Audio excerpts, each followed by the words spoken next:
Heavenly Father, today we put on the full armor to protect us against attack. We put on the belt of truth to protect against lies and deception.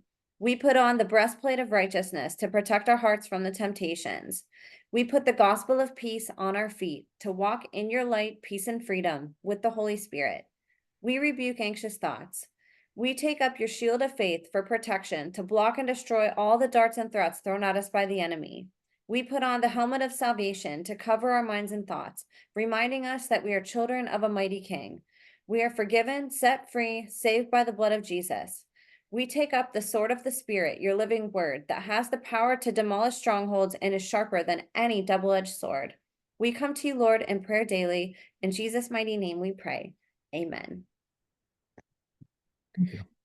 What's up, you guys? Welcome to The Imagination. I'm your host, Emma, and I'm thrilled to have back on the show for a second time certified clinical trauma professional, certified sex offender treatment provider, licensed professional counselor, founder of Survivor Support, podcast host of his own podcast and channel at John Uhler, LPC on YouTube, father of three, husband to his high school sweetheart, survivor advocate, and someone you all heavily requested to bring back, John Uhler. In case you missed the first episode John and I did together, here is a short recap of his testimony and background. John's work began over 30 years ago, and the evolution of his career path is nothing short of astounding. His education includes attending Epic Bible College, Biola University, Talbot School of Theology, and California State University in Fullerton. He's worked in both clinical and administrative capacities, outpatient and hospital settings, intensive day treatment settings, residential treatment programs, and insecure facilities, including over 11 years on psychology staff within the Pennsylvania Department of Corrections, where he's logged more clinical contact hours within solitary confinement than any psych staff in the entire U.S. Prior to his work with incarcerated men, John spent years working with sexual abuse survivors and treating severely emotionally disturbed adolescents in group homes and within the largest intensive psychiatric residential treatment facility for troubled youth west of the Mississippi. When John isn't providing professional therapy or podcasting, he serves in an advocacy role toward helping increase safety for vulnerable women and minors who are being placed in harm's way by those pushing dangerous ideologies, public policies, and legislation. The first time John was on, we had a groundbreaking discussion about the underlying dynamics of programming and triggers in survivors, and it was met with a ton of support from all of you. It's so rare to see someone like John in the therapeutic community working successfully with survivors of human trafficking and satanic ritual abuse, but it's even more rare to see them publicly speaking out about it, knowing they'll most likely wear a target on their back and possibly be outcasted or even worse. John is a hero in many ways, and I'm so grateful to have found his work and for the time he's giving us to share some helpful ways to navigate deconstructing, understanding, and healing from unspeakable traumas. On today's episode, John is going to discuss with us more about the treatment process for survivors by breaking down the really big and difficult to understand concepts underlying trauma into bite-sized pieces of information that are palatable and easy to digest. John has a gift for helping us make sense of things that are impossible to comprehend, and I'm thrilled we all get to spend this time learning more from him about this topic on today's episode. So please, you guys, grab a pen and paper and give John your undivided attention, as you will be learning a ton today.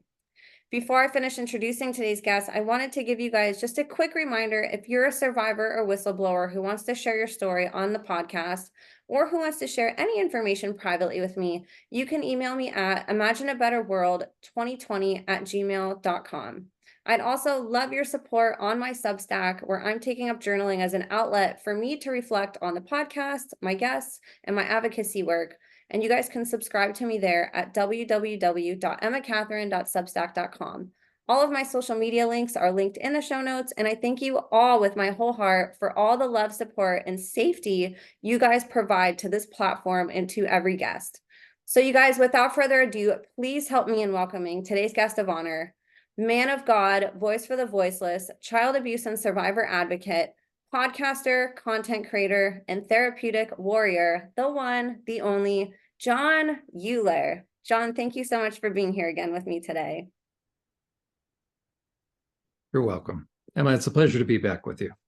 I'm so happy to have you back. You really had some awesome feedback last time from survivors and advocates about how much you helped them understand some of these things that we hear about, but we don't really have the terminology or deep understanding of. You know, a lot of these stories we hear from survivors, they're almost traumatic to listen to, and they're so hard to understand, even for people who have went through it. So it's really neat getting to have you on, because you're giving us the terminology and helping put some science, some God, and some understanding to a lot of these things that are really, really hard for us to understand. So I'm going to let you lead us today.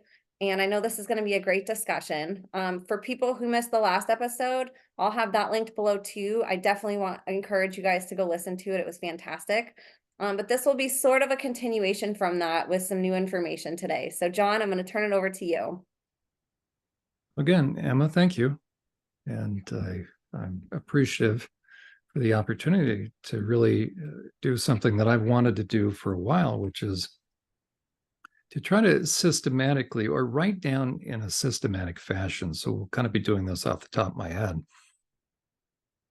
For someone who is either thinking about counseling or who is involved in counseling, where should the whole process go? What's the flow? What can they anticipate? That I figured that would be very helpful, because there's ebb and flow to trauma therapy, but especially the most profound kind of trauma is sexual abuse. The most profound kind of sexual abuse is that which has been perpetrated by someone who intentionally is using a victim, and it's typically a child. It's going to be a child, quite frankly, because a child is the only one that can't run away. They're held captive. If you try to do ritualistic abuse with an adult, you're having to hold them captive. The more restraint you're using against someone, you increase the likelihood that if you're a perpetrator, that you're going to get busted and you're going to prison. Kids are easy to manipulate, or they're easier, right? And the younger the child. So you can be perping on a child and no one will know it. With an adult, unless you're running a cult and you've persuaded, we talked the last time about the idea of programming. Again, I think it's more productive for a survivor to because words matter, definitions matter, right? I don't have a problem with the term programming or programmed. We use it all the time. But for purposes of therapy, for purposes of actually trying to get free, definitions matter. Because if I tell myself, or if someone else tells me that I've been programmed, well, how do you get unprogrammed? I mean, I don't know much about computers. I know how to do Word documents, and I get around by that. I'm not going in to program my computer, right? That's why I call the tech people, and they start to describe things to me, and it's all Greek to me, even though I took 2 years of Greek. But techies, I don't know. They've got all these terms, and and they're just going through the basics. They're rattling this stuff off. Well, for those that understand about actual programming, meaning you're sitting down and you're writing stuff that unless somebody can come behind you and undo, it's there. So when I hear the term programming, I really want somebody to think, I want to change the definition. I want to change the term. And this may be hard. And if somebody's listening right now, and if this bothers them, meaning if somebody's going to start to get agitated, if I say that maybe we'll use a different term, if somebody hearing me having just said that, if that starts to agitate them, what I would say is this: it's either because you've tried a number of times, you've tried therapy and it hasn't worked for whatever reason, and so you're discouraged, or there's fear behind it. And in a way, if you're discouraged, then a part of you is fearful to try it again. Well, I'm going to try to give you hope. Because if I say you are programmed, the most you can do is try to counter that. Then it's like having two magnets, polar opposite magnets. And you're constantly going to be fighting either to keep from being sucked in or, so it's a constant struggle. I'm not saying that life will be easy, but I'm saying this. If we say that somebody's actually been programmed, I would say that might be applicable in my estimation. If somebody implanted an electrode in your brain, and I do believe on occasion that's happened, okay, that's beyond your control, right? In some of the science fiction movies, they have that, but some people may have actually gone through that. So if somebody planted a chip in your brain, you can't fight that, right? And maybe then, right, you can find the person that did it and then stop their computer from broadcasting to you. If somebody did something to rewire some of the neurons, but with neuroplasticity, so it can change. So just shy of an actual chip being implanted into your brain, or if somebody injected your brain with stuff to where there was actual brain damage, sometimes that can happen. Or now with some of the nanobots, that's very scary stuff. Okay, but just shy of actual electronic stuff, or where they've literally changed the gray matter, then you haven't been programmed. There's hope, meaning somebody on the outside ain't tweaking levers. Especially from a Christian perspective. If the Son has set us free, we'll be free indeed. But if somebody can tweak levers on me, I'm not free. And the question is this: who has more control of my life? So if somebody surgically implanted something, they either did or you're sort of going crazy. Okay, because I used to work with crazy people in prison, and those people will tell you about the chips in their head and the motherships overhead, and they're crazy. Okay, and have psychotic disorders. And you can't help them. The most you can do is manage them because they have a degenerative illness. Okay. But just shy of that, I want to suggest that people risk believing that we can change a term, which is going to be factually accurate, and only the truth, once we know the truth will set us free. Okay, we have to be accurate. Why? Because it's a battle for the mind. Satan's always gone after the mind. In the garden, it was a battle for the mind. Before Eve knows it, and somehow she was getting near the tree, that was part of her first issue, right? She was close enough, and then all of a sudden, that's not a gender-related thing, it's just Eve. We're in trouble when we start playing on the edge a little bit. But then this serpent, then this snake, starts engaging in conversation. He was going after her mind. He's going after truth. Did God really say, well, I don't know, no, what God wants to do. So at first we got some doubt going on, dealing over definitions, dealing over words. And then it was after, what is God's character like? So words really matter. Definitions matter. So the first thing I want people at least to ponder is that you haven't been programmed. Again, that's different than electrodes. That's different than if somebody actually did something literally to your brain. I'm familiar with some of the MK Ultra stuff where they put them on LSD, and those are hard things because you can kind of burn somebody's brain out. Okay. But just shy of some of those very invasive, like electroshock therapy stuff, I've worked with folks that have gone through that. Okay. They're not imagining things. There's been damage to their brains. Okay. But that's the minority of people. So even those that have been ritualistically abused, the vast majority have never had anything implanted surgically in their brain, like science fiction, or some people have actually gone through that. The majority have been under immense mental warfare. or psychological operation. Propaganda would be an example. How do you change the psyche of an entire nation? How do you keep it subdued? How do you keep it fearful? How do you cause one neighbor to turn in another neighbor? You're either going to do it through incentivizing people. If you do, you'll get $500,000 if you turn in your neighbor. Well, now we've got all these neighbors snitching on each other, even making something up. Or you make everybody so fearful, either fearful to not do that, or if they get busted, you're going to be taken away. I mean, why weren't people hiding more Jews in World War II? They were fearful, or they didn't want to get involved. So somehow something was impressed upon them. That is, I think, the most important place to start, to understand that unless you went through actual surgery or somebody implanted something within you, you have not been programmed, which means there's hope.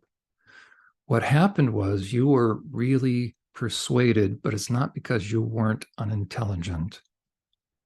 You were probably young, and you simply believed what was being done because it was so overwhelming, and the people that did it to you were very tricky. But they never thought you would figure it out because they thought they were smarter than you. And the good news is it's not true. Matter of fact, if you're listening to this program, you're showing yourself and you're showing them inadvertently right now.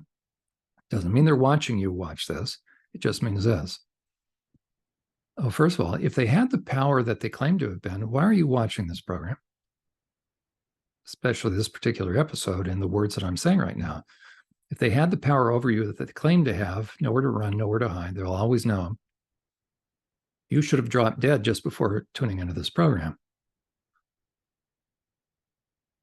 Because I'm going to help give you information to let you know they don't have the power over you that they claimed to have. There could be networks. I'm familiar with that. There can be people that know people, right? They all work in conjunction, or a lot of these people. But the question is, are they omniscient? Omniscience, are they all knowing? So omniscient, that's one of God's characteristics. Are they omniscient? Are they omnipresent? Are they all present?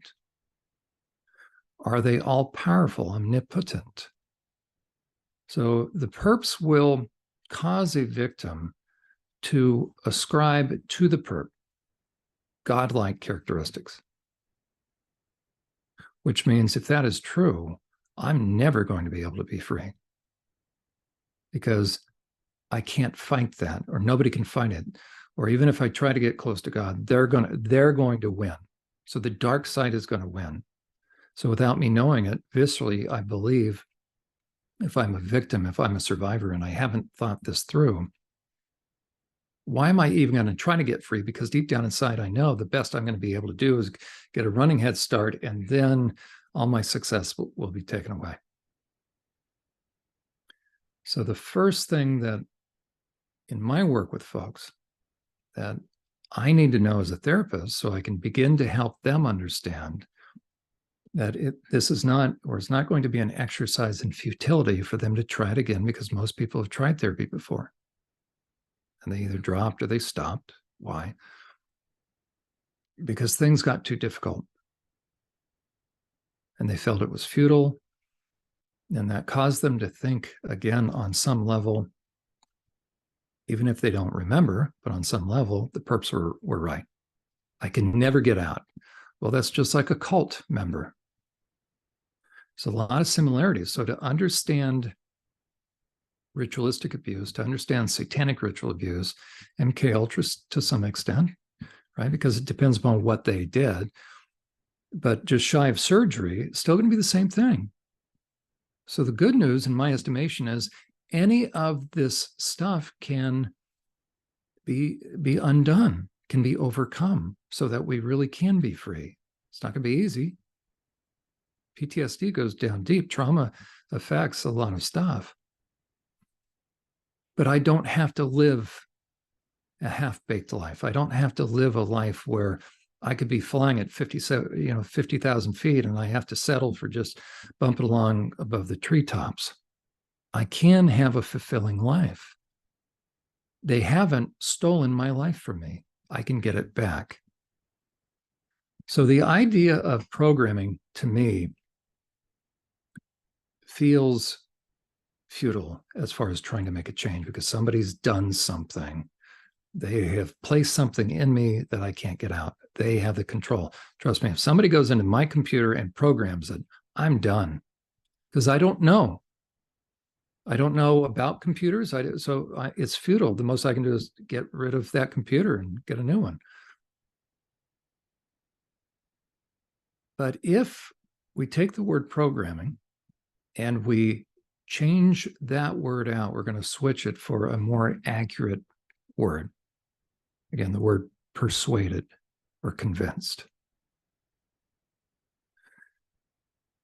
You weren't programmed so much as you became convinced or were persuaded, and not because you weren't smart. They were just really good. But if you're listening to this, they weren't that good, were they? Because if they were as powerful as they say they were, you should never be tuning into Emma's program, because Emma's program is going to start to do what? Little by little, it's going to begin to help you question, in a good sort of way, question what you had concluded up until now. Because if you're persuaded, if you're convinced of things, you have concluded certain things. So therapy will cause someone to begin to uncover and identify and look at their beliefs. But beliefs are another way of saying, I've concluded certain things. I just know certain things to be true. Now the question is, are they really true? Despite how I feel, despite what my experience has been, are they really true? Because if it's true, can't change that. Then you're fighting, as it were, a natural law. I can't go up on the third story, start flapping my my wings, climb out the window, start flapping my wings, and fly. Even if I believe it's true that I can fly, right? There's a greater power than I am. So we have to make sure that we align ourselves with truth. So the real question is it true that somebody programmed you? And I would say no. Is it true that somebody did horrific things to you? Yes. Is it true that somebody made a significant negatively meaningful impact in your life to where it changed the course of your life to date? Yes. Is it your imagination? No. Is it futile? No. You can get over this. And you can not just recover, but you can recapture your life. You can take yourself out of the POW camp so the doors can open and you can finally walk out. And you never have to go back, even though they'll be standing at the gate on the inside saying, get back here. We'll know where you are. You might as well just come back to the family. And you can look at them and you can do anything from give them the middle finger or say, sorry, see ya, nah, bye-bye. And you move on with your life. And he who the Son sets free will be free indeed. Why? Because the truth will set you free. And the truth is, Satan is not more powerful than God. The CIA is not more powerful than God.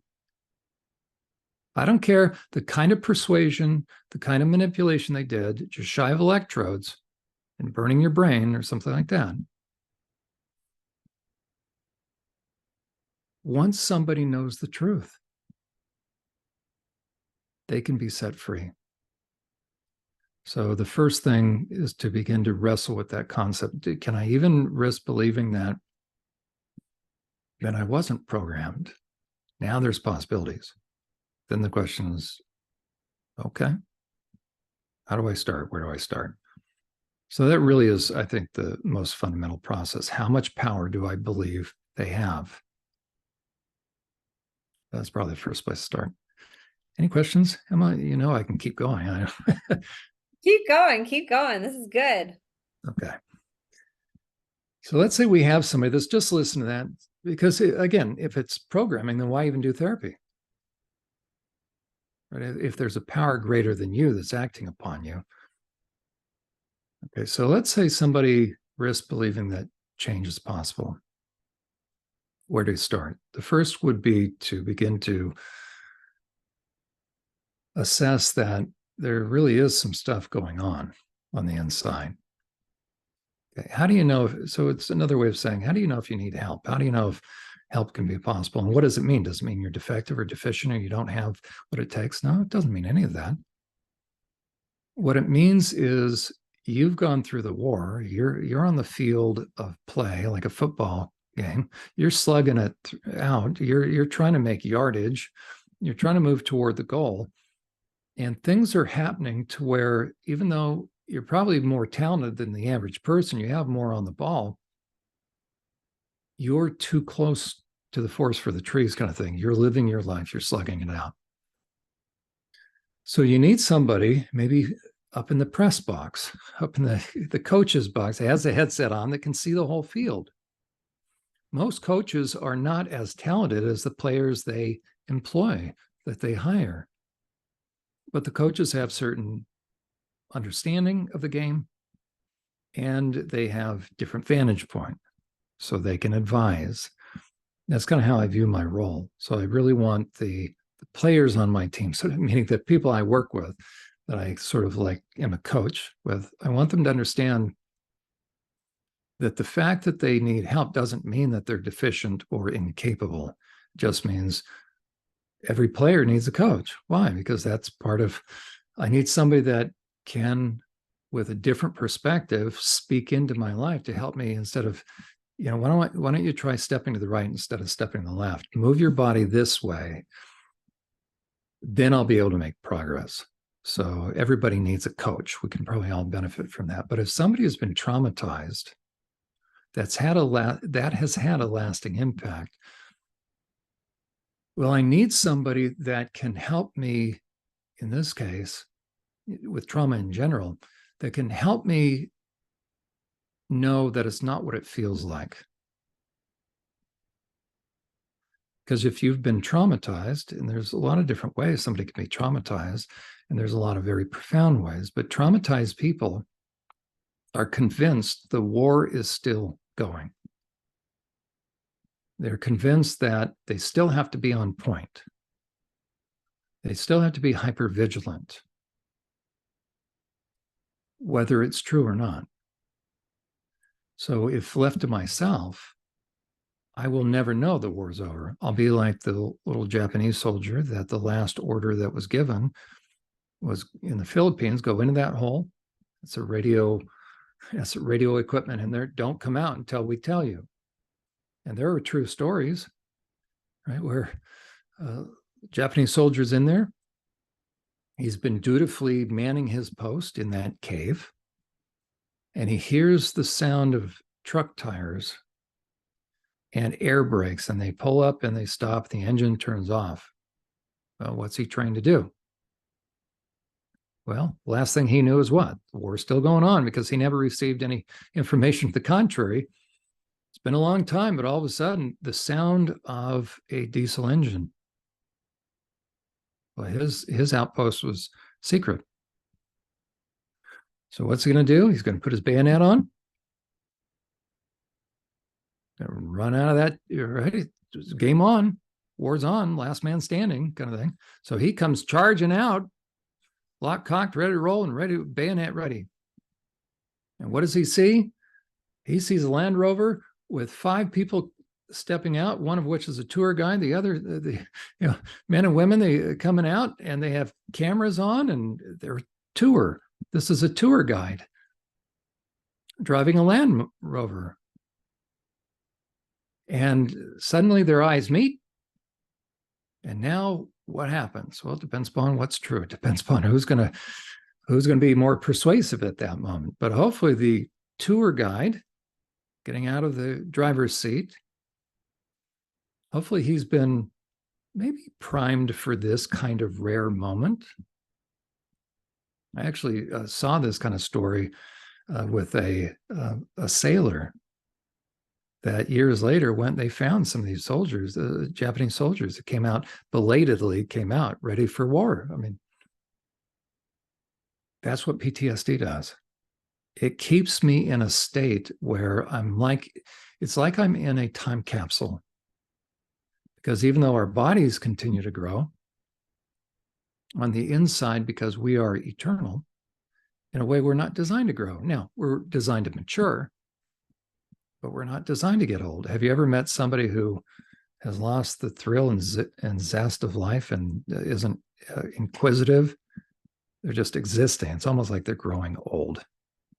They've lost the enthusiasm for life. Think about kids, right? If you take a kid on a walk, usually grandparents do better at taking kids on walks. Do you know why? Think about, because how far are you going to get? Let's say you're taking a 2-year-old on a walk on a little trail. Well, we as adults got to go on a walk. We got 20 minutes. Let's walk. So we're going to go there and back. We're accomplishing the walk. What do little kids do? Take a few steps and then they stop and they look, pick up twigs.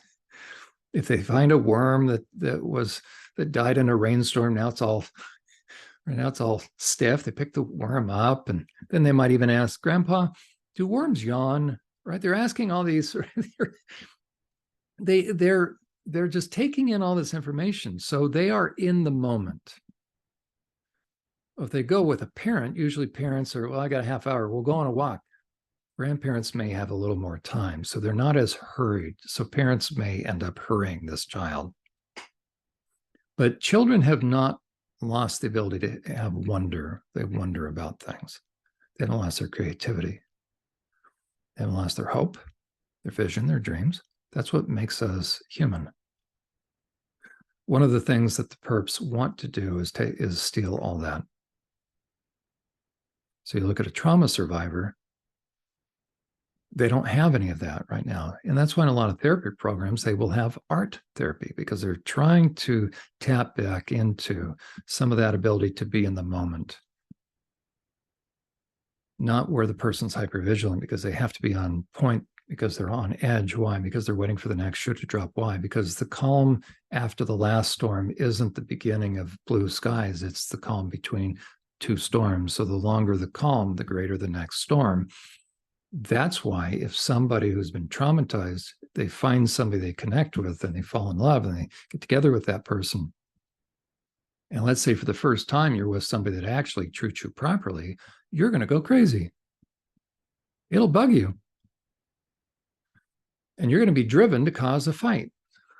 Why? Because all you ever experienced was what? That the longer the calm, the worse the next fight was going to be. So better to have a bunch of little thunderstorms than an F5 tornado. And so domestic violence survivors or kids that grew up in a really chaotic or toxic background or under abuse, all of that would be true.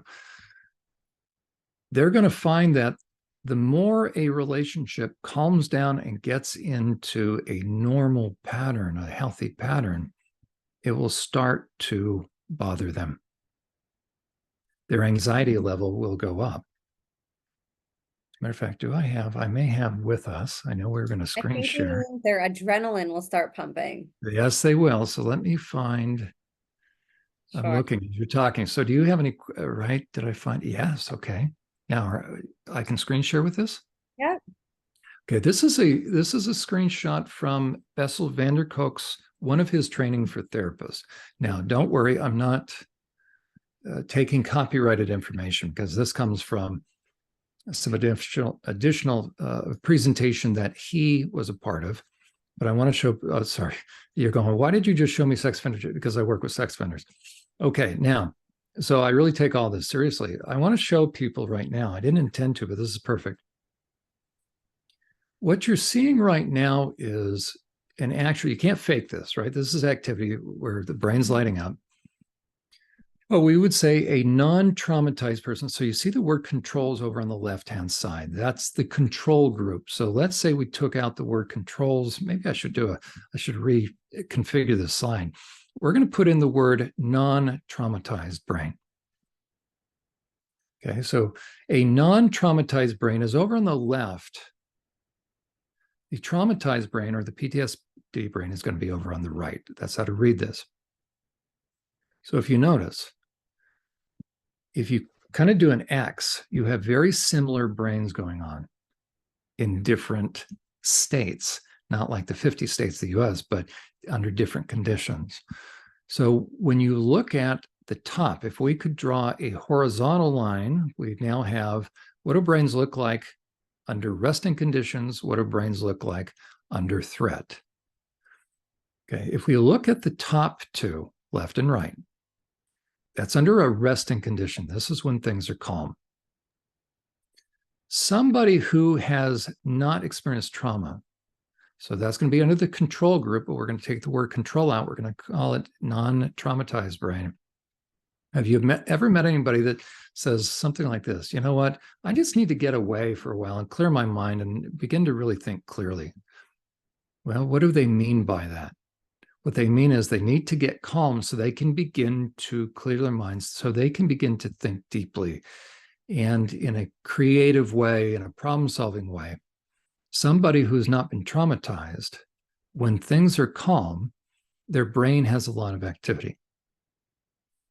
If you are under threat, everything shuts down except for your lizard brain, except for the limbic part of the brain, the limbic system. So what you have right below the control, the resting state, you see under threat. So for somebody who's been traumatized, when it gets calm, what state do they go into? They go into the trauma state.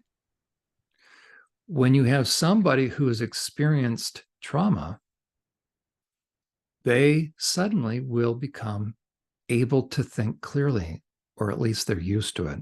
But you look at a non-traumatized brain, and they are in the threat state. So for someone who has been abused, for someone that has been ritualistically abused or SRA, your brain is constantly stressed when things are getting calm. So unless you force yourself into, as it were, helping yourself realize the war is over, you will always sabotage the calm, and you'll end up back into a traumatized state because you'll keep the war going. So now I'll get back out. So it's us. And I see your dog. That's cute. You have a dog very similar to ours. He's so sweet. That's very cute. What kind of dog, if I might? He's a little Bashan poodle. Okay, there we go. We have a standard poodle. So there we go. So, it doesn't look like a poodle, just like yours. Oh, that's cute. So we have so ours is Stanley. So this is Kiefer. So Emma, there's a good example. When I saw that, that was amazing for me as a therapist, as Bessel van der Kolk in the training showed that slide, to realize that trauma is not in our mind, meaning it's not imaginary. It really has changed the way the neurons work, the way the brain perceives things, so that the one thing that a survivor is going to have to do as they begin the process of thinking about therapy, thinking about doing therapy again, getting serious about therapy, but I don't like to put it like that. If ever there's a group of serious people, it's survivors. Yeah. But how about risking to do therapy? They're going to have to realize that the reason it takes work is because of that kind of picture, the effect that happens. So they're going to enter periods of time where everything within them is going to pull them in the opposite direction for safety. So they're going to have to risk believing that it's not what it feels like. So even me mentioning that they weren't programmed so much as persuaded or convinced, that can even bring up what? A trauma response. Because that can say, no, don't tell me that. I know I was programmed. Why? Because I know how hard it is because I've tried to have success, and then all of a sudden, all my success gets snatched away, and I can't explain why. So it's like something triggered me and something kicked in that was more powerful than me. So it's like the script has already been written. Okay, so what I want a survivor to understand is that's not true. Unless the person has godlike characteristics, that's not true. And the reason why there is hope of being set free is because there isn't programming. Now, again, that's different than if somebody actually toyed around with the physical brain. Okay, but for the majority of ritualistic abusers, for the majority of SRA, that's not the case. They didn't take your brain, open up, and stick an electrode in there.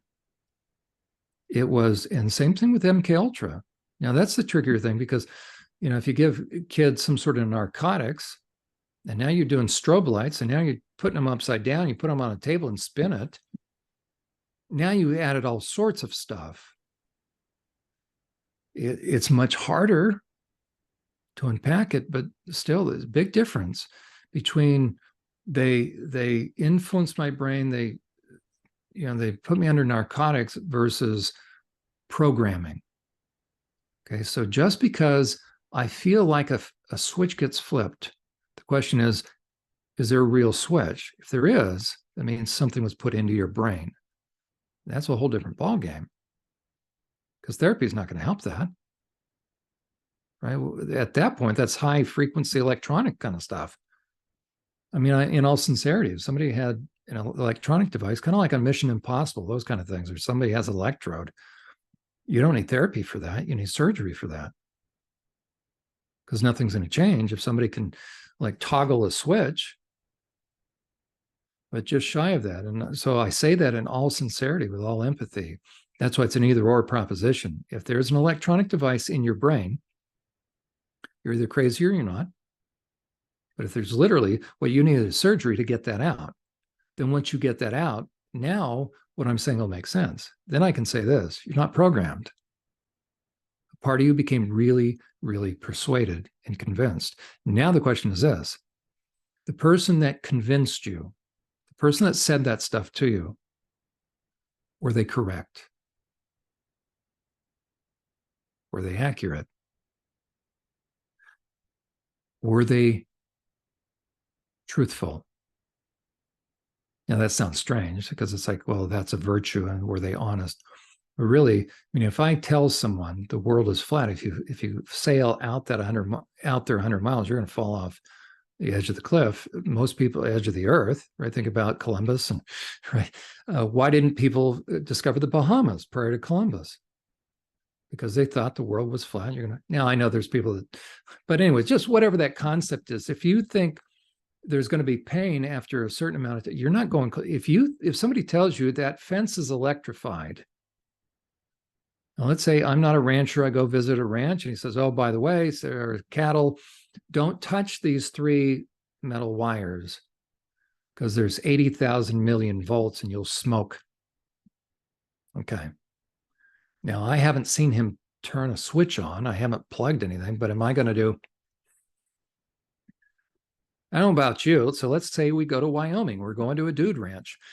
And let's say we're going to have a conference on how to deprogram, or how to, but as we're there, so we're at a dude ranch, and the owner takes us out. We're on horseback, and there's 9 of us. And the owner says, "Oh, by the way, that fence, stay away from the 3rd rail. Stay away from those 3 top wires. Those have bazillion volts. If you touch it, half of Wyoming's electricity will dim down, and we'll have to figure out what to tell your loved ones. What happened to you? Are you going to go touch one of those and test it out?" I ain't touching a thing. Okay. But how do we know he was being truthful? Maybe he's just chuckling to himself, and he gets sadistic sense of satisfaction knowing he's sort of leaving an impression. Okay. Now, it's not unreasonable. We're at a dude ranch, Wyoming. It's his property. He has cattle. I'm not going to question that. But you notice I'm not going to touch it. And I'm an adult. Because he's given me information. I've made a reasonable assumption that, you know what, all things being equal, he's probably not lying to me. How about a kid? And again, it kind of harkens back to what I mentioned last time, what we talked about. Kids developmentally, in terms of brain growth, they go through the concrete reasoning stage. If anybody's familiar with Piaget, they're not conceptual. They can't figure things out. They go through a certain stage where they have that imagination. Perpetrators know that. Perpetrators will leverage that to their benefit, to their advantage. So if I'm perping on a kid, I'm not a perpetrator, okay? But I'm just, every now and then I use that phrase. If I'm a perpetrator, because I work with them, if I'm a perpetrator, I don't want to go to prison. That's my first and foremost goal. I like hurting people. I like doing stuff, but I don't want to go to prison. Okay. So am I going to hurt kids or am I going to hurt adults? Well, adults are a little more risky because they'll talk. So the cowardly, brilliant perpetrators will go after kids. Plus, they're deviant and they're all about marring and scarring and leaving a lasting impact. That's why they go after kids, because Satan is all about destroying innocence. And kids don't fight back like adults do. There we go. There we go. Okay. So it's not hard to talk a child into things or out of things, to change their belief. And you can start to double down on certain things. You can layer lie upon lie. So you can at first say that mom and dad aren't getting along, that if little Johnny, Johnny, if you would just be better, your mom and I would stop fighting so much. And that's happening all the time, or the kid begins to conclude that. And then Johnny's trying to be better, but mom and dad are still fighting.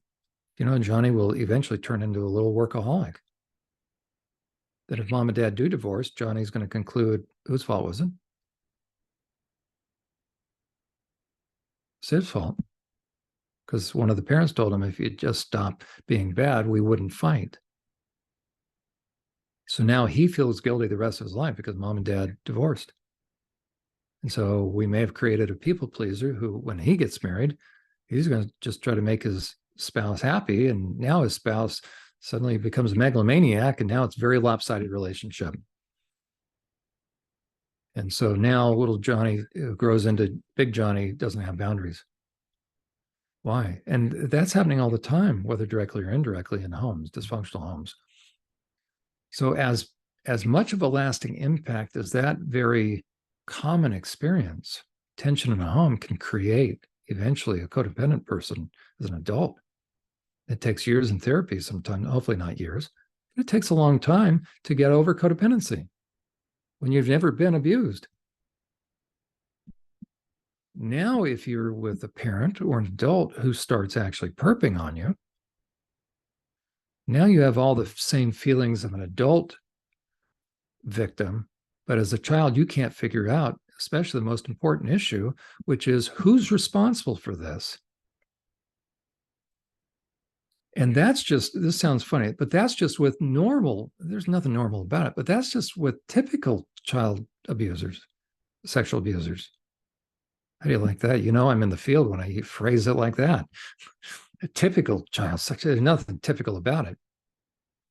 But compared to those that are going to become engaged in sadistic activity with kids,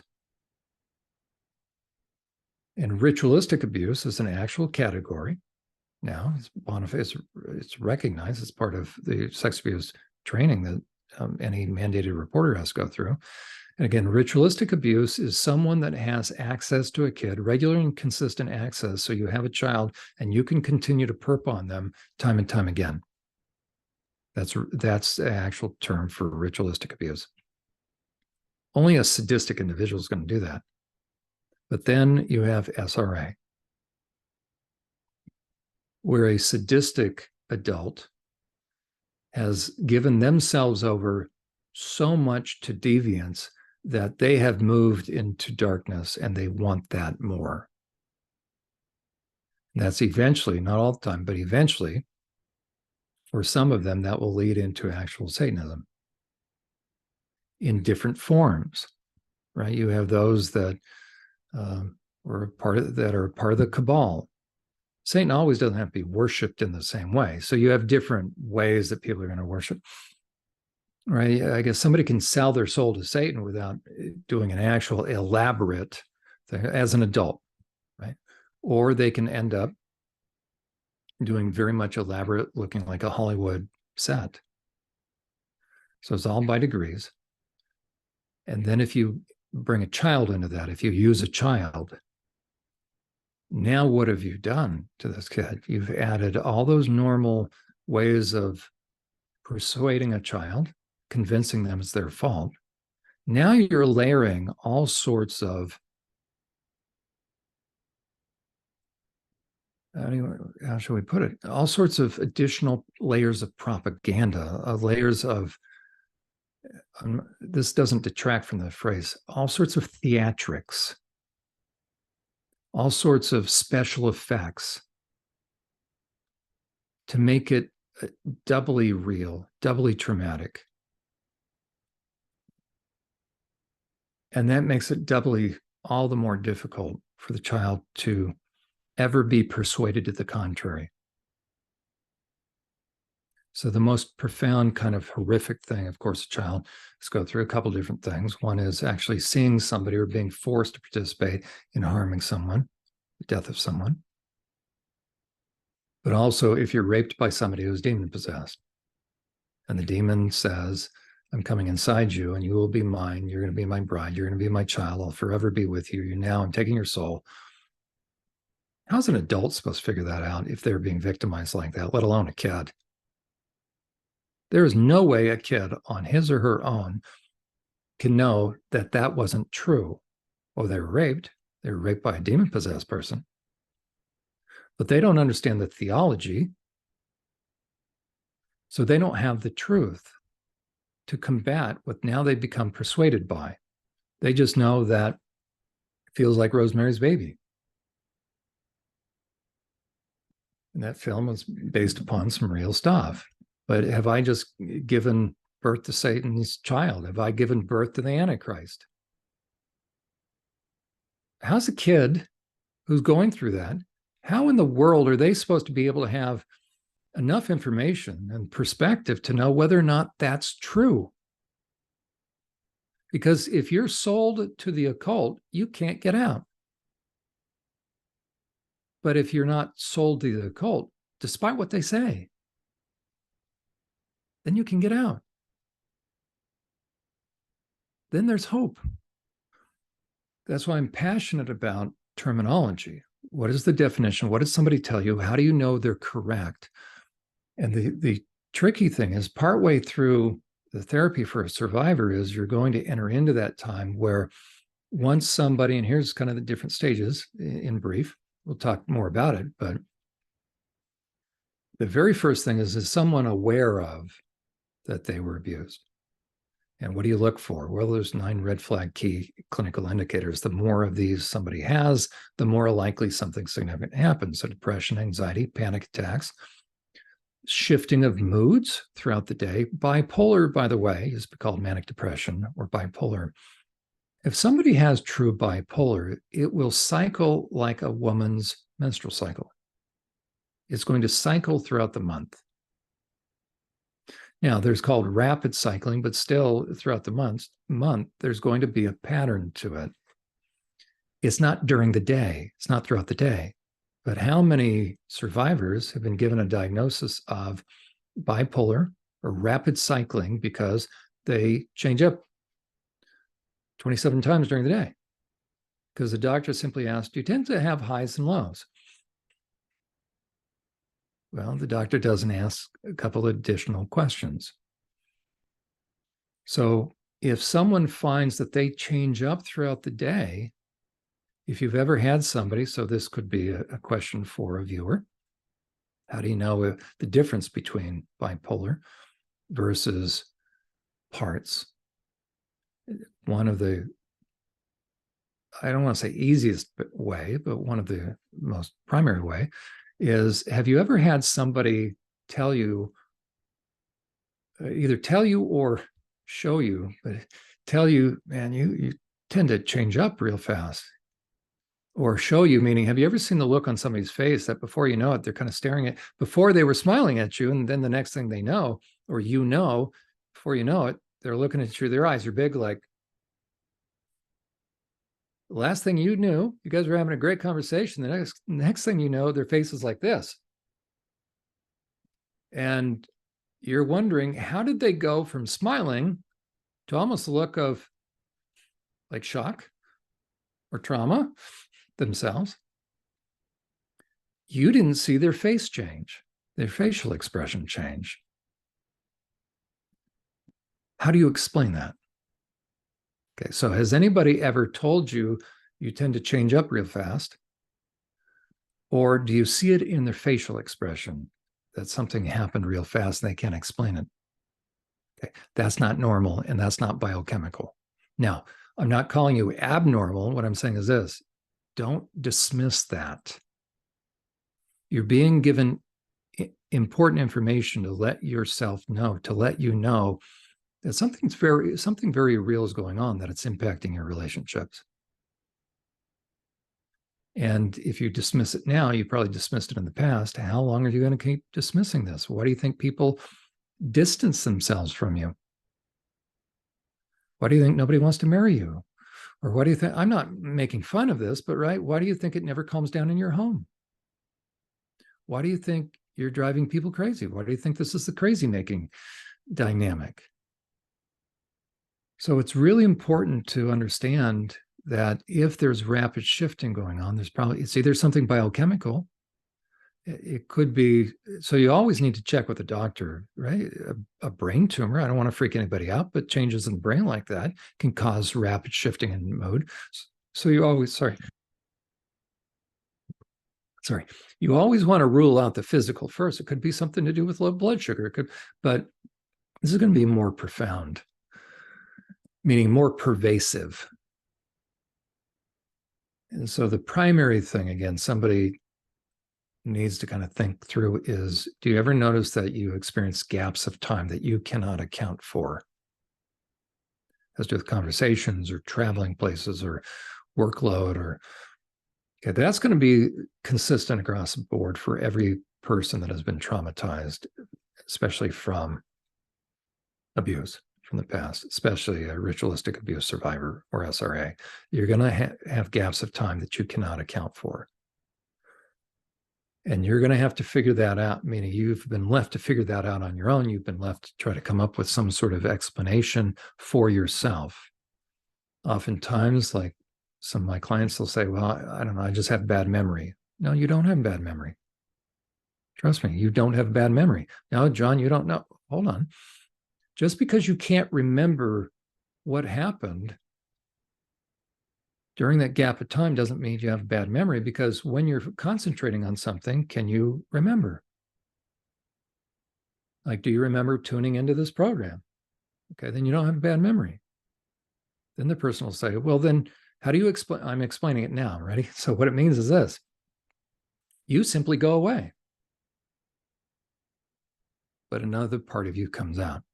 So if you could take all those aspects of yourself and line them up all together, you would have your complete memory.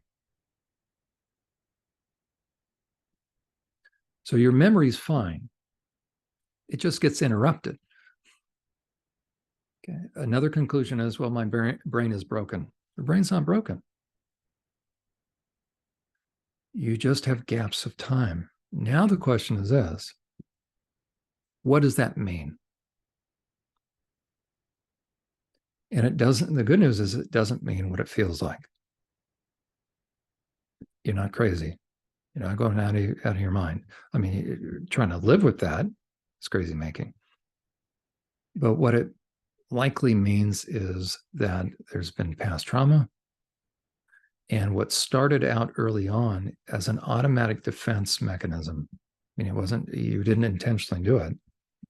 Parts of you got tucked away. And that process is set in place. I mean, that's now part of who you are.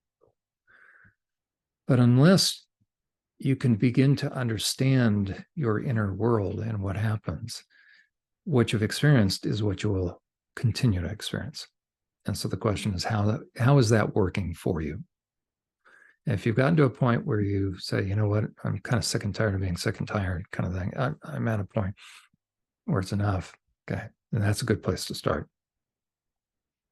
So with the knowledge that this is probably more than just your imagination, the good news is that you're not programmed. Now, that topic would tend to come a little later on, but knowing that there's nothing wrong with your brain, knowing that this is very real, now where do you start?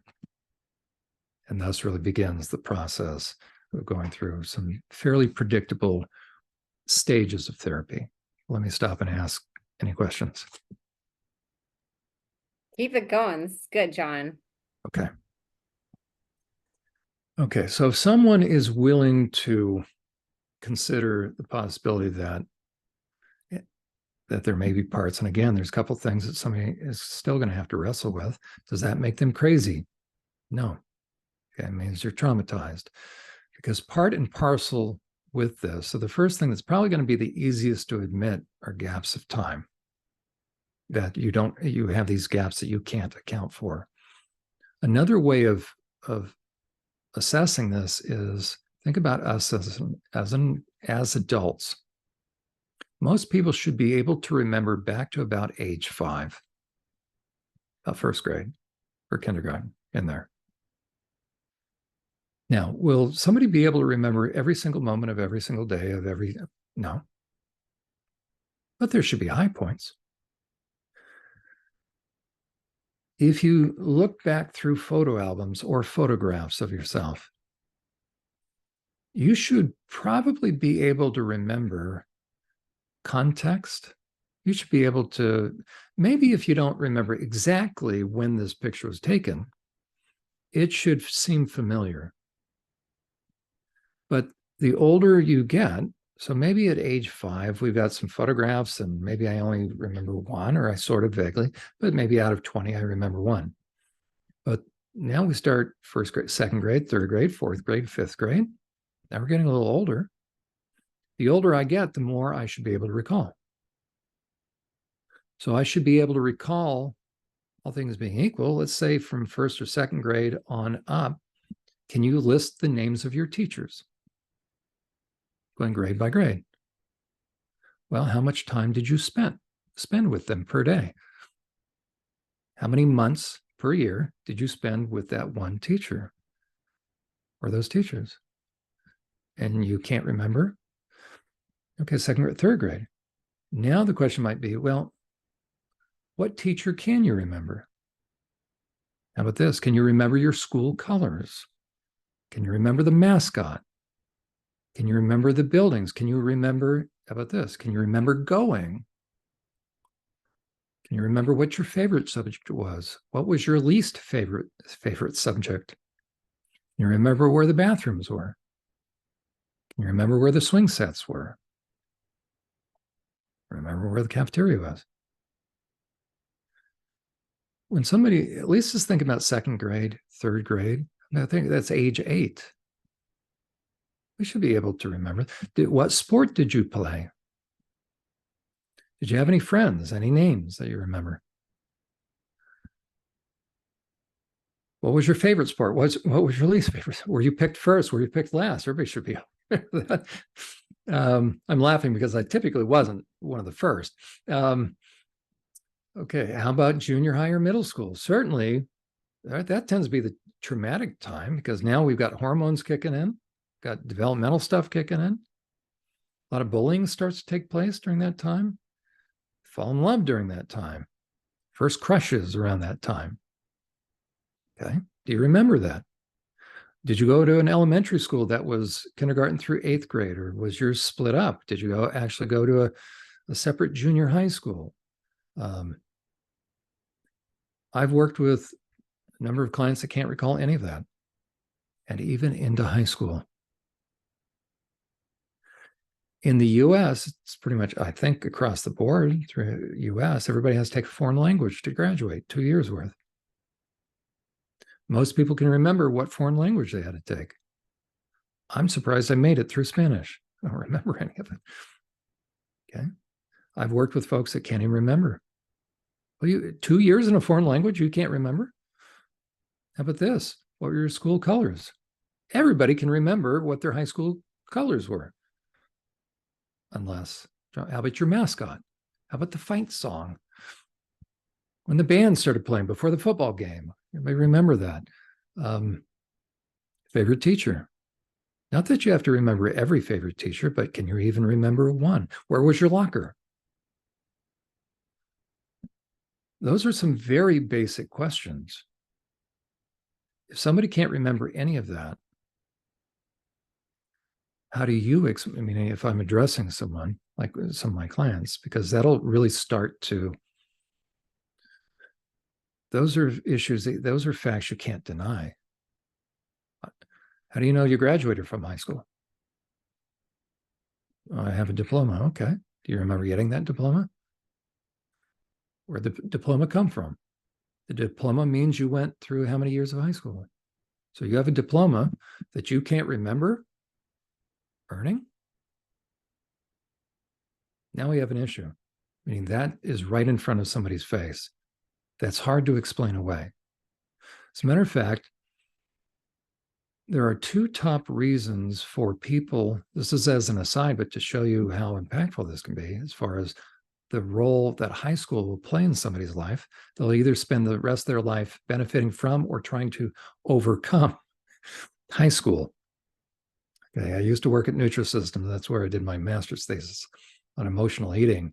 And I would not have guessed, but the two primary reasons for people paying money to join a program that will help them lose weight are vacations and high school reunions. Interesting. That means something is so important to them that they're going to go to their 25th or 30th or 40th. It's so important to them that they're going to pay money, a lot of money, to lose weight, to look great, to go back, to meet with people they can't recognize unless they have yearbook pictures stuck on them, to meet with people and see people that they haven't communicated with in 25, 30, 40 years. Why do they spend all that time, effort, energy going back to meet with people that they can't recognize except for the help with the yearbook, people they haven't seen since and they'll never see again, maybe? They're not going to stay in constant contact.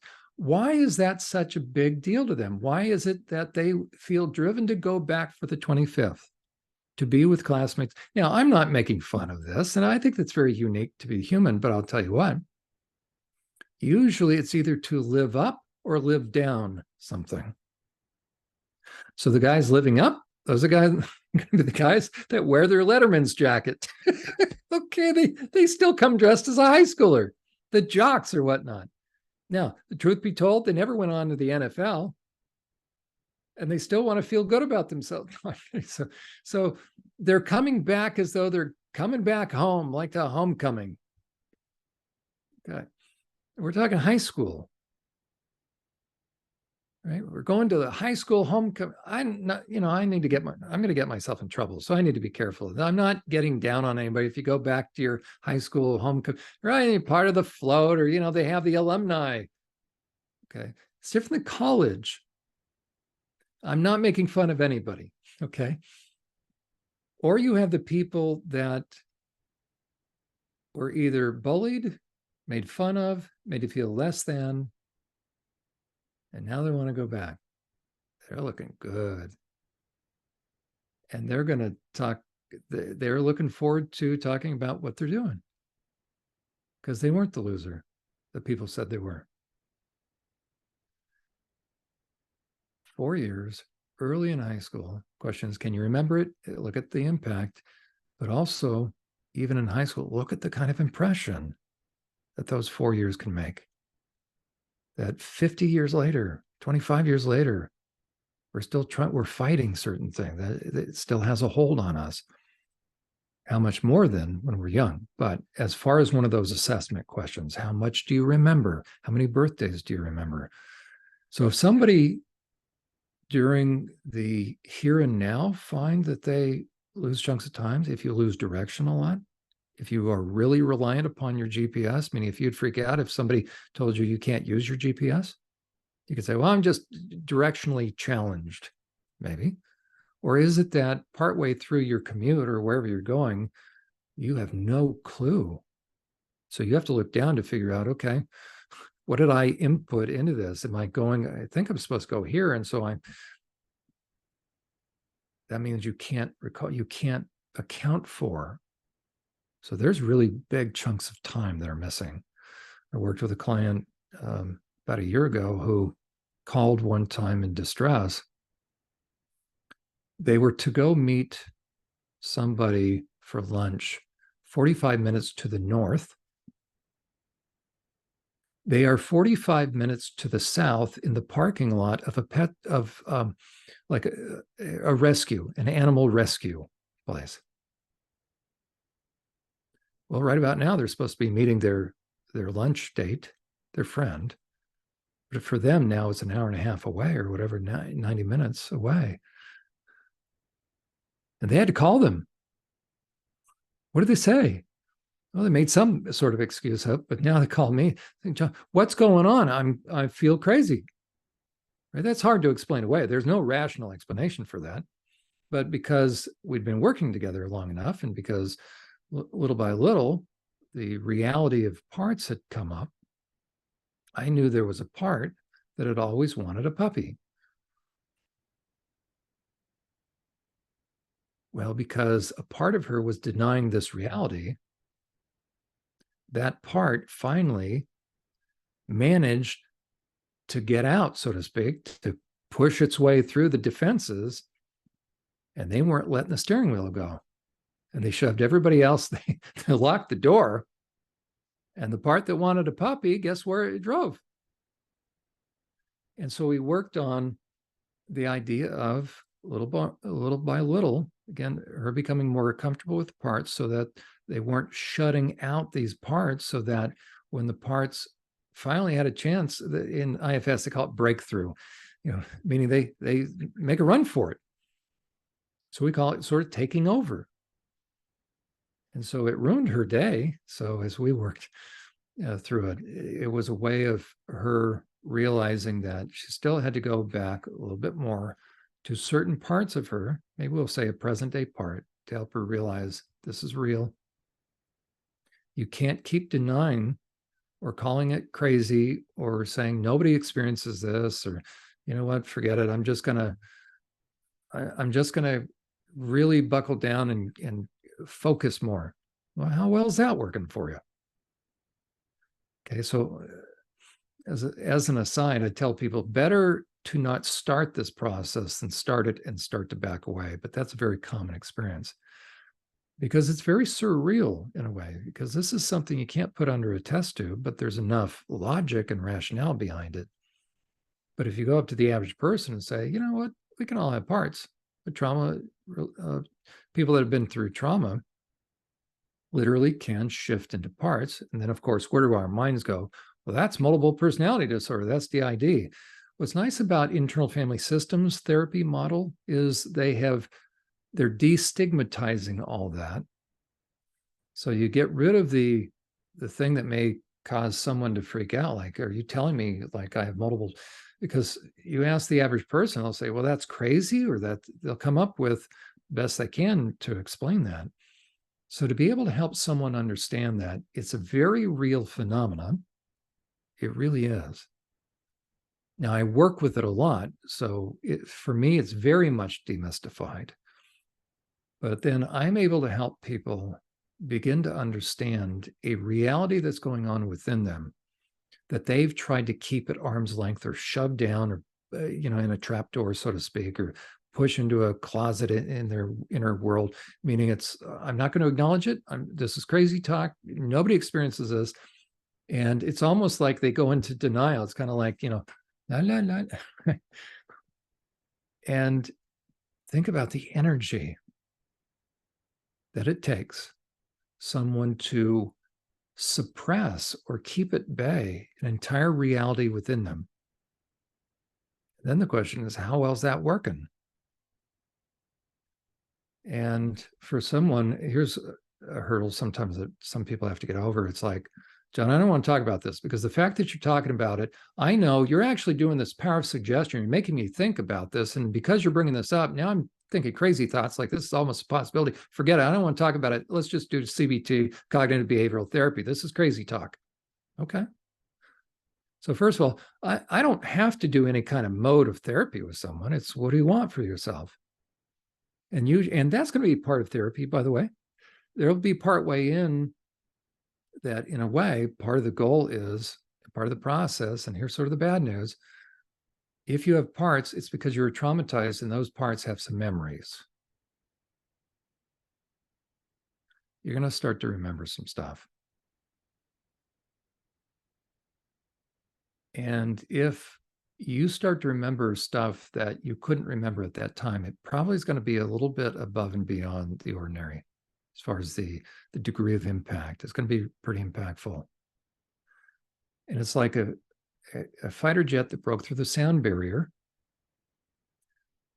It's staying ahead of that power, the sound. Therapy is causing that jet to have to slow back down because, in a way, that jet is now separated from a very real dynamic.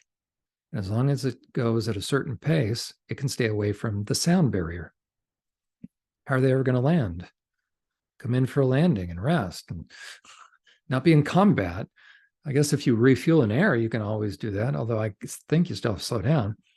But using that analogy, I don't know what happens if there's a reverse sonic boom, but wherever the power is, if you start to slow down, then if you were separated from that, if you're the fighter jet, you went through the sound barrier, there's that sonic boom. Now you're actually 100% silent. It's a very interesting phenomenon. Here's all the power, that wave of sound. So when a jet that's broken through the sound barrier passes by you, it's perfectly silent. And now it makes sense. It's just disconnected. That's a really good analogy for someone who's been traumatized, that they were separated from for survival and an automatic thing took place.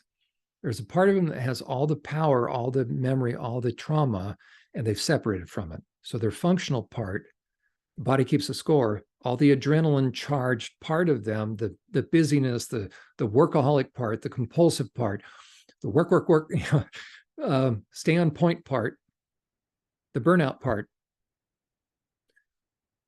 has to stay away from this. And unfortunately, what therapy does is it has to slow the person down to connect.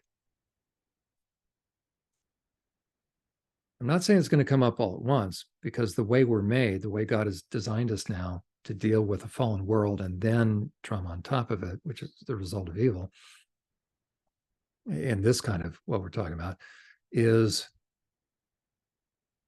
it's almost I'll reconnect with part of it and then I'll move forward again. So little by little, it's starting to come up. It'll come up in the form of flashbacks. It'll come up in the form of dreams. And dreams are not always just dreams. You can have actual memories that surface during the dream, actual bona fide memories. That's going to be kind of partway through therapy. And that's also what tends to cause people to back away, especially if it's SRA, because guess what kind of dreams are going to, what memories are going to start to come back?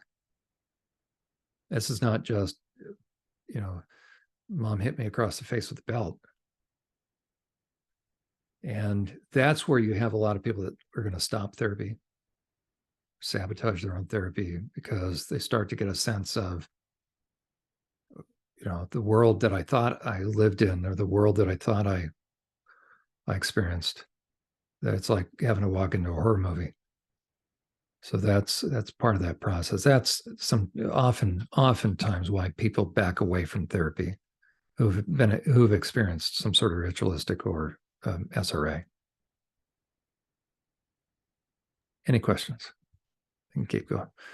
Yeah, I'll have you keep going. I think too, there's not a lot of therapists that look at things like you do and who have researched this and who are even comfortable having clients like this. A lot of times it is that bipolar, schizophrenic type, band-aid that therapists like to put on. And so I think too, there's that lack of understanding that a lot of people have also that makes people scared to keep going.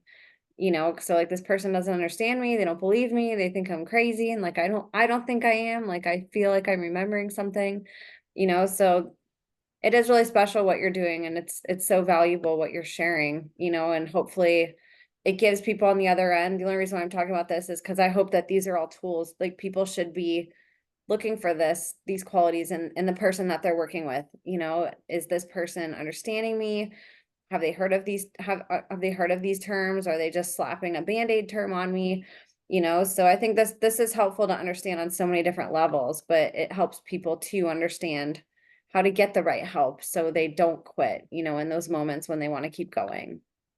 And good. That's helpful for me to know as far as the feedback. And again, in this day and age, literally within the past 5 years, I forget IFS, how long it's been there, but it's such a wonderful day and age now in terms of healing, from being able to find therapists, because now we have what's called trauma-informed therapists. So that's what you want to look for. And then IFS, again, I have no financial stake in IFS, internal family systems therapy, so IFS. Two key people, Richard Schwartz is a guy that founded it, but he really just tried to put terminology to it. But because he's connected with Harvard School of Medicine, there was some credibility behind this. And then Frank Anderson. So he's a psychiatrist, medical doctor. And Frank Anderson was the consultant behind the animated movie Inside Out. So you've got some really good people that are on the cutting edge of not just trauma therapy. Bessel van der Kolk is one of them. There are a lot of good researchers now, especially because of the the additional advantage of brain scans and looking at neural pathways and looking at what happens to the brain. And just like the slide I showed, so we can really see, those that scan brains can really see that you can see a traumatized brain. And therefore, there's certain processes that are going to have to happen, certain methods of, with neuroplasticity, getting a brain back to where it isn't traumatized. So it's not your imagination that you have triggers. It's not your imagination. It's not a matter of self-control either, by the way. Now, dedication to the process is different than self-control. If you try to have self-control and stand against a doorway when a tornado is coming at you or a tsunami, you're done. You don't have enough self-control. But having enough dedication to going through the pain, risking to believe that it's worth it this time, and not giving up. But again, it's not accurate to say that survivors need to have self-control. If anybody ever has self-control, it's a survivor. So I need to be very careful with the way the way one phrases this. If anything, if there's an issue with a survivor, one of the things is this: they're not weak, but they feel weak. Okay, because they're trying to control that which is uncontrollable. The problem with survivors are typically this: they are too darn strong for their own darn good, and they don't know when to quit because they're trying to control the things they don't have control over, and they're not trying to control, or they're not giving themselves permission to control the things they have. That should sound like the Serenity Prayer, by the way. Lord, give me the wisdom to know the difference. What do I do and not? What do I and don't I have control over? In the first interview that we did, Emma, that I did with you, I talked about knapsacks. I recommend somebody go back and watch that, or go to my podcast. There you go. The old-fashioned knapsack, right? You have got the bamboo stick and the little bandana. Okay.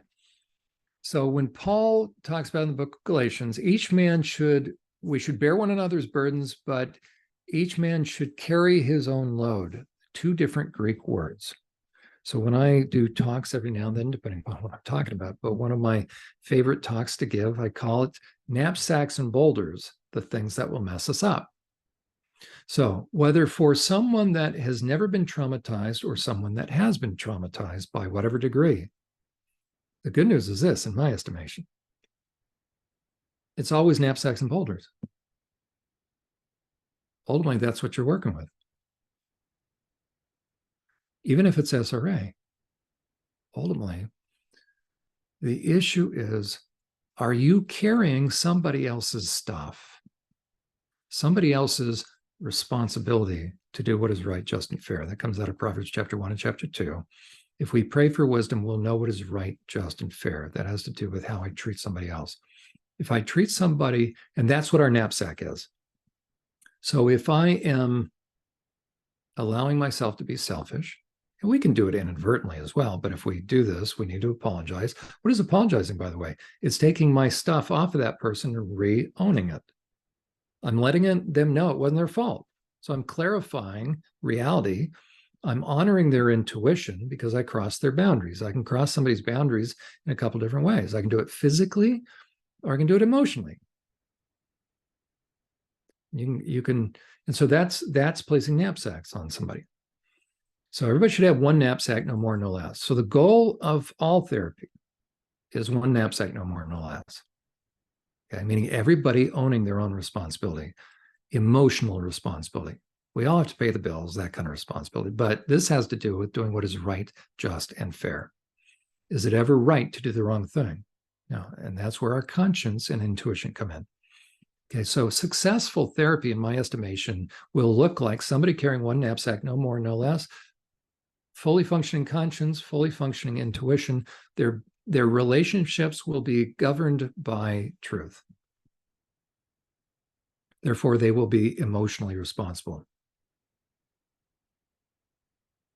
And that person will be fully emotionally present in the moment. And therefore, they'll be able to have peace and rest because they'll be able to, like Psalm 91:1, he who remains under the shadow of the Almighty on the path will remain stable and fixed. In this life, we'll have difficulty, but we won't be knocked off our square because of that. And we also won't be knocked off our square because of somebody else. And we'll understand that perfect love casts out all fear. So if I can't speak the truth in love, it means I don't have a loving relationship.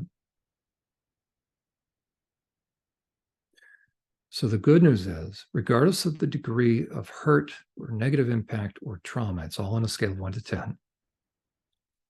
The same principle applies. That's why we all can be set free from this stuff.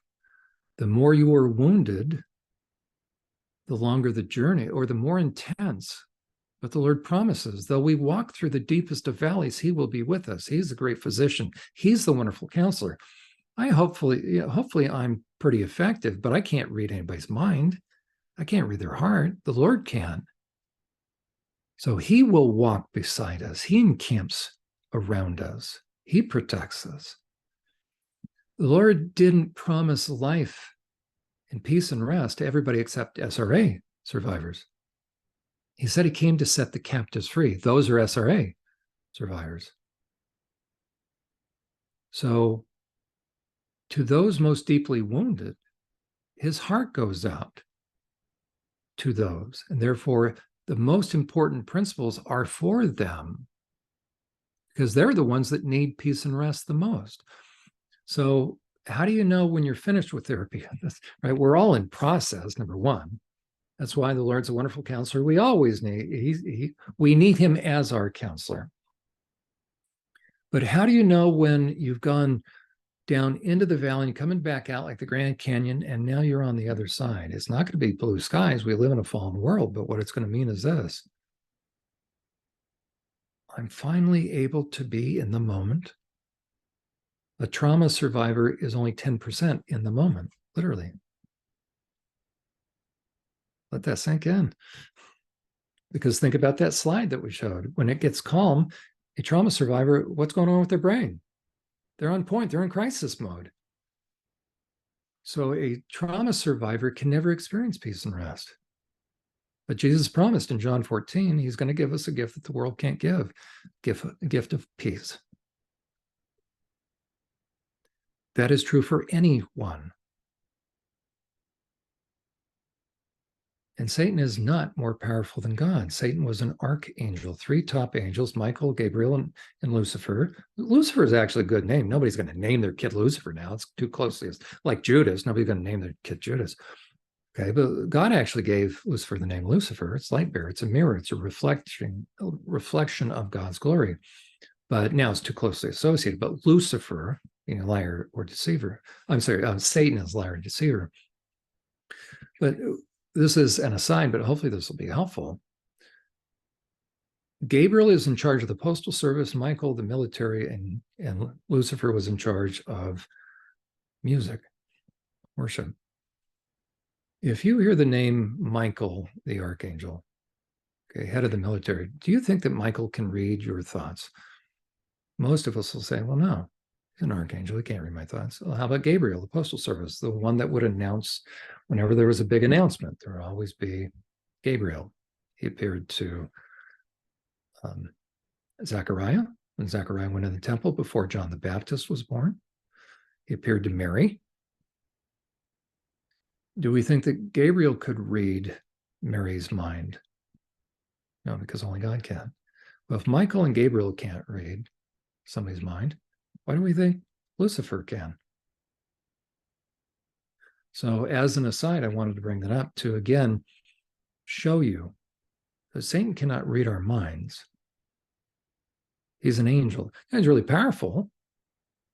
He's not more powerful than God. He's a created being. God is more powerful. So when God says he can set you free, don't tell me because you're an SRA survivor that you're not eligible to be free. Because God says you can be free. Now, it's going to be a journey, but his heart is more for the more somebody was harmed, the greater God's care and concern is for them. So he has more compassion. The one category of people, he has the most compassion out of all people, the whole wide world. Next to concentration camps, people that were killed in concentration camps and POW camps are SRA survivors. Those are closest to his heart. What, he's going to leave them half-baked out there? He who began a good work in you, he will see it through to completion. He's not going to leave you or forsake you dangling out there. Say, well, you know, that darn archangel, he just is too wily for me. And so that's what's important as far as truth, because we need to pull down the strongholds, the belief systems. Okay, and that word is prisons. So Satan, through his little minions, and then those that are following him, they will be very persuasive or convincing to cause people to come to believe something that is not true. And so hopefully through this talk and then people you have on your program, what's going forth is truth. And it is the truth that will set us free. Why? Because it's demolishing strongholds so that people can now come out of those prisons. So if I tell someone that your perpetrator cannot see you when you're sleeping, does not know when you're awake, so you don't have to be good for goodness sake. Better watch out, better not cry. Where do you think they got that line from? They stole it from a stinking Christmas song. And it's not true. That's an either or proposition. And once a little part of that starts to crumble, the whole edifice, little by little, is going to start to come down, and that will rock somebody's world in a lot of different ways. And so the process of therapy, in a way, is, I hadn't thought about it like that, but really starting to pull out cinder blocks of this prison, the cinder block of this lie, and this experience that was so overpowering that I just know it's true. And before you know it, those experiences have now imprisoned me. So I feel like the best I can do is just look out through the bars, through the window, and watch everybody else live life. That is not true. So you can come into life, and you can come out of those prisons into the life that God has for you. You don't have to fly at 100 feet above the treetops when you were born and designed to fly at 57,000 feet. You can fly at 57,000 feet. You'll be in a different plane. I mean, your chassis is going to look different in this sense, where if trauma hadn't happened, you would have been a 747. But now you're an F-18, and the perps need something to worry about. Okay, now you're a mean, lean fighting machine, right? Once you come out of this, because now you really are armed with information, not necessarily just about your perps, but now you are dangerous in a good way. Now, finally, the gates of hell will not prevail against you. Gates of hell are defensive things. I ain't holding ground. I'm like Patton. We're moving forward to set others free. And that's why it's so imperative for someone to be able to go through their own process, to go through that deep valley. It'll rip your guts out, so to speak. Sorry for that phrase, but meaning it's going to pull everything from inside of you out in this sense. Let me be careful of my words. Meaning you're going to feel like all parts of you are coming apart at the seams. It's going to be gut-wrenching.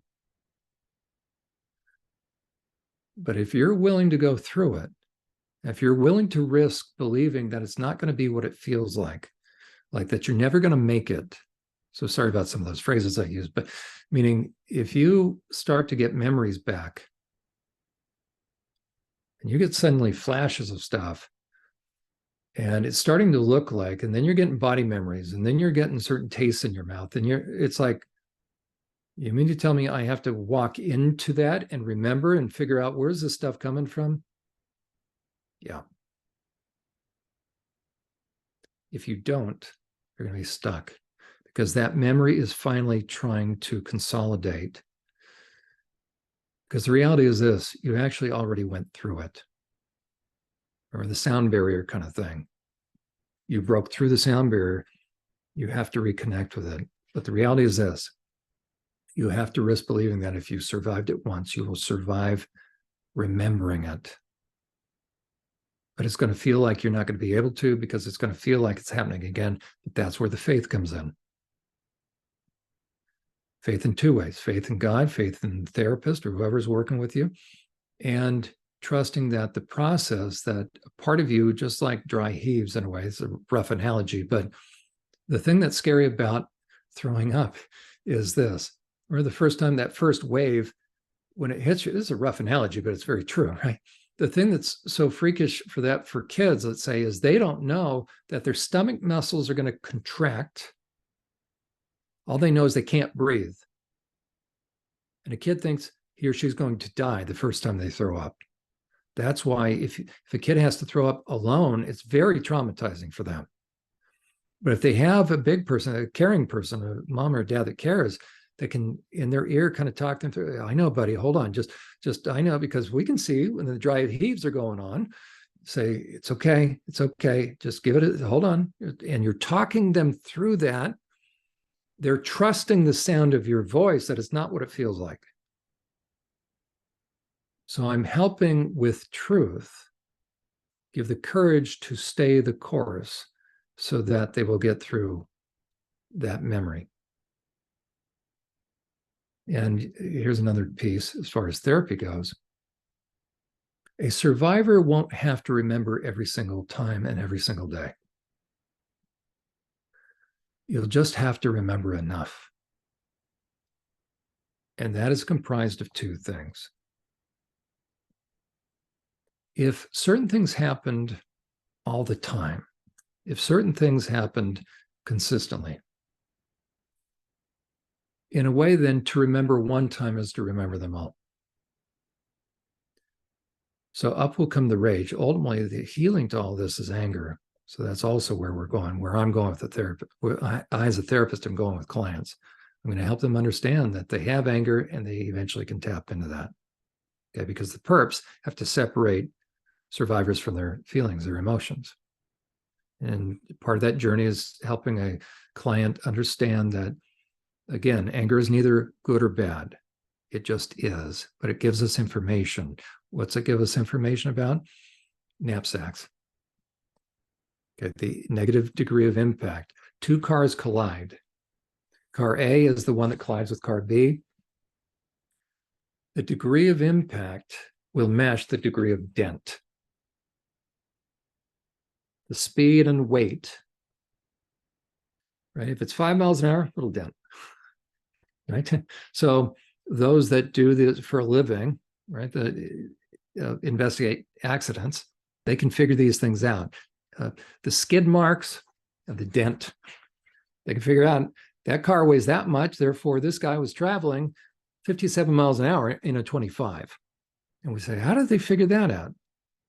Now, I'm not a mathematician. I don't do physics, but the best I can figure out, that's what they do. And they know the kind of metal. So if it's a Hyundai, it gets really crunched. I don't know, but right. So they factor all this in. That's what happens with us in boundaries. The degree of emotional irresponsibility, call that hurtfulness. Meaning if I care more about me than you, I allow ego to grow.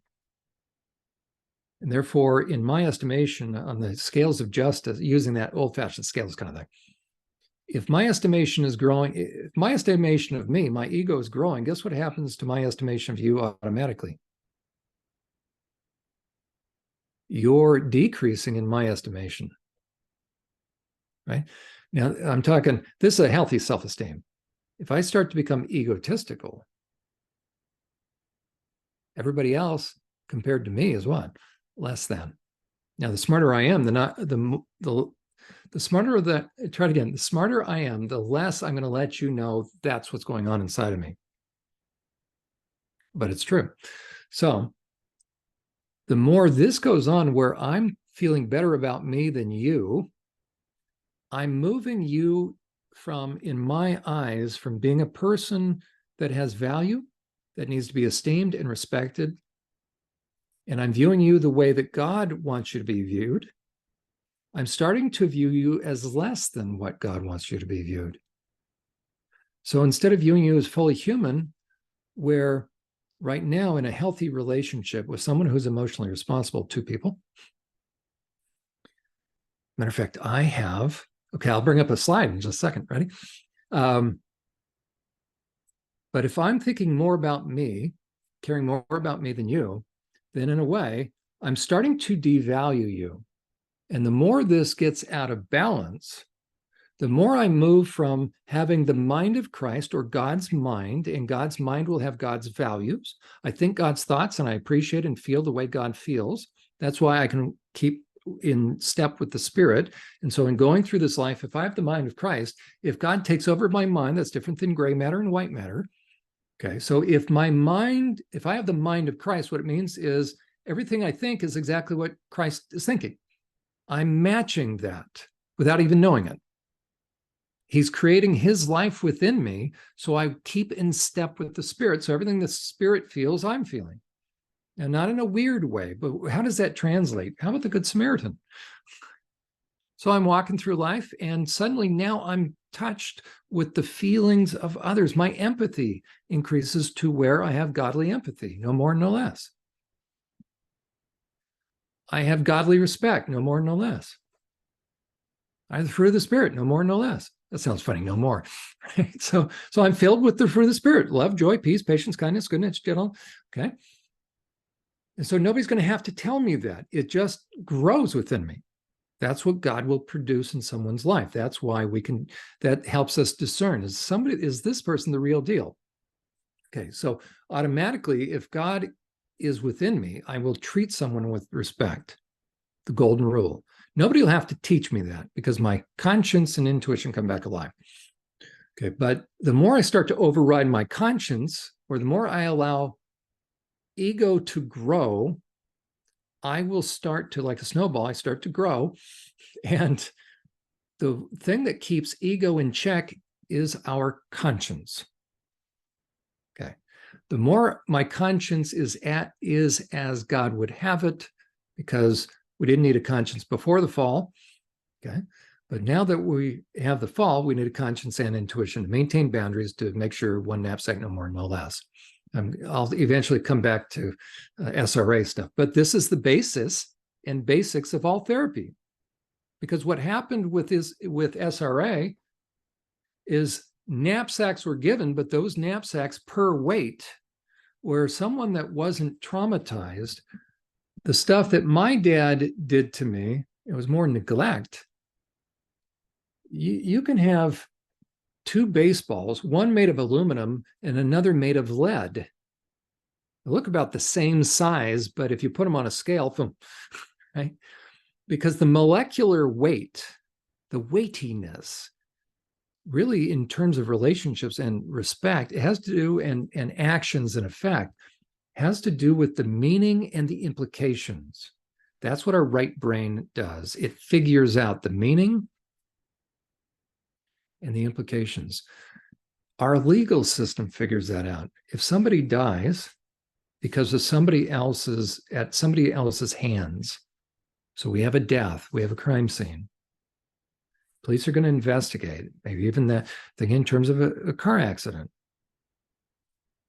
Okay? They're going to begin to try to figure out ultimately what charges to bring to bear.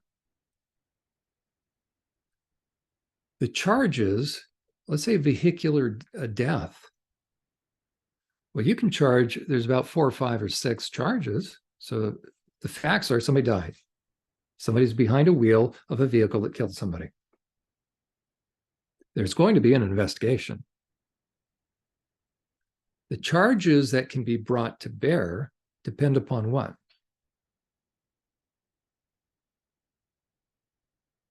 Like if you're a DA, what are you going to charge me with? Depends. The least case scenario, if you find out there was no way the person could help it and was driving responsibly, and a kid darted out between 2 cars chasing a ball and was killed, they could dismiss the charges. So the person was acting responsibly. All the way to first-degree capital murder, hate crime. You can have involuntary manslaughter. You can have manslaughter. You can have second-degree murders, or vehicular manslaughter, right? Depending if there's alcohol involved, a lot of different things. So it really depends upon the circumstances. What circumstances? Was the person acting in such a way that showed they were responsible in taking precautions, in caring for other people?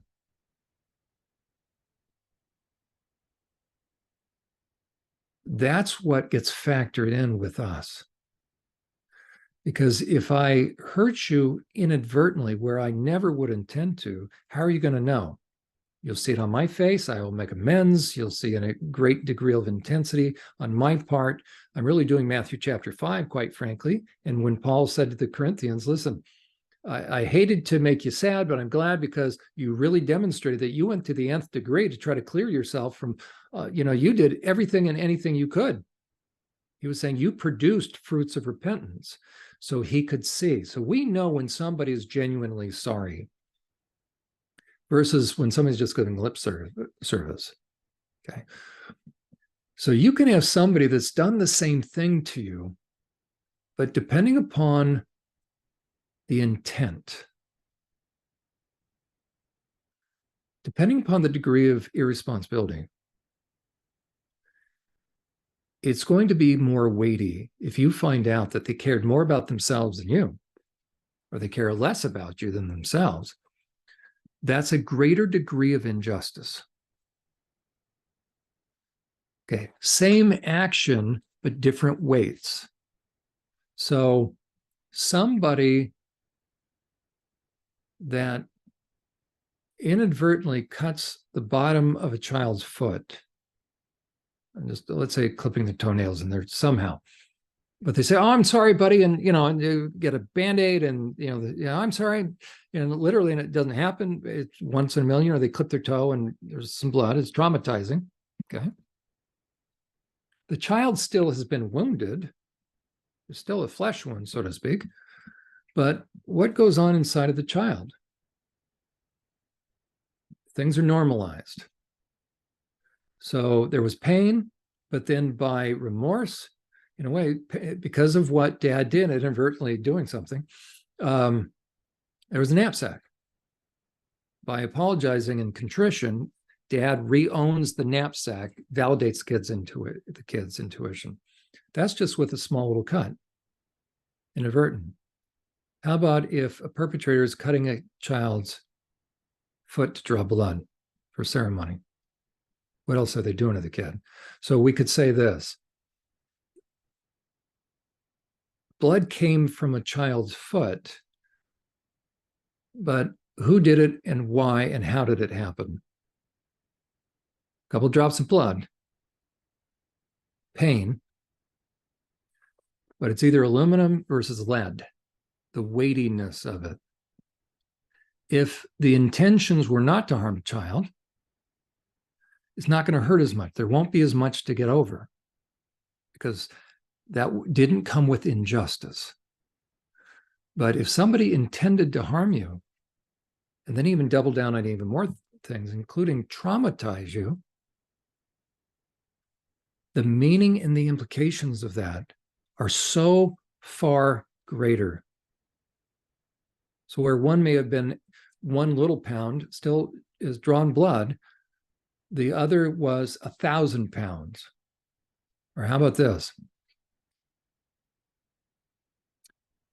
One may have been the weight of a pebble, the other may have been the weight of a millstone. Now, what did Jesus say about a millstone? If you even think about it, if you think about it, you're probably just about going to do it. Think about what? Offending a child. He says what? You better take what? Okay, a millstone. That was the largest kind of stone that was manufactured.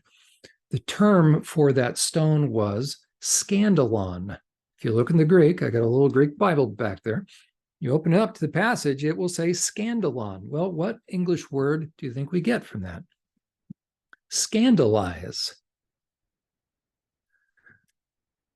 I believe Jesus is saying this to the perp because he knew there would be perps that would get into churches and into positions where they're reading scripture.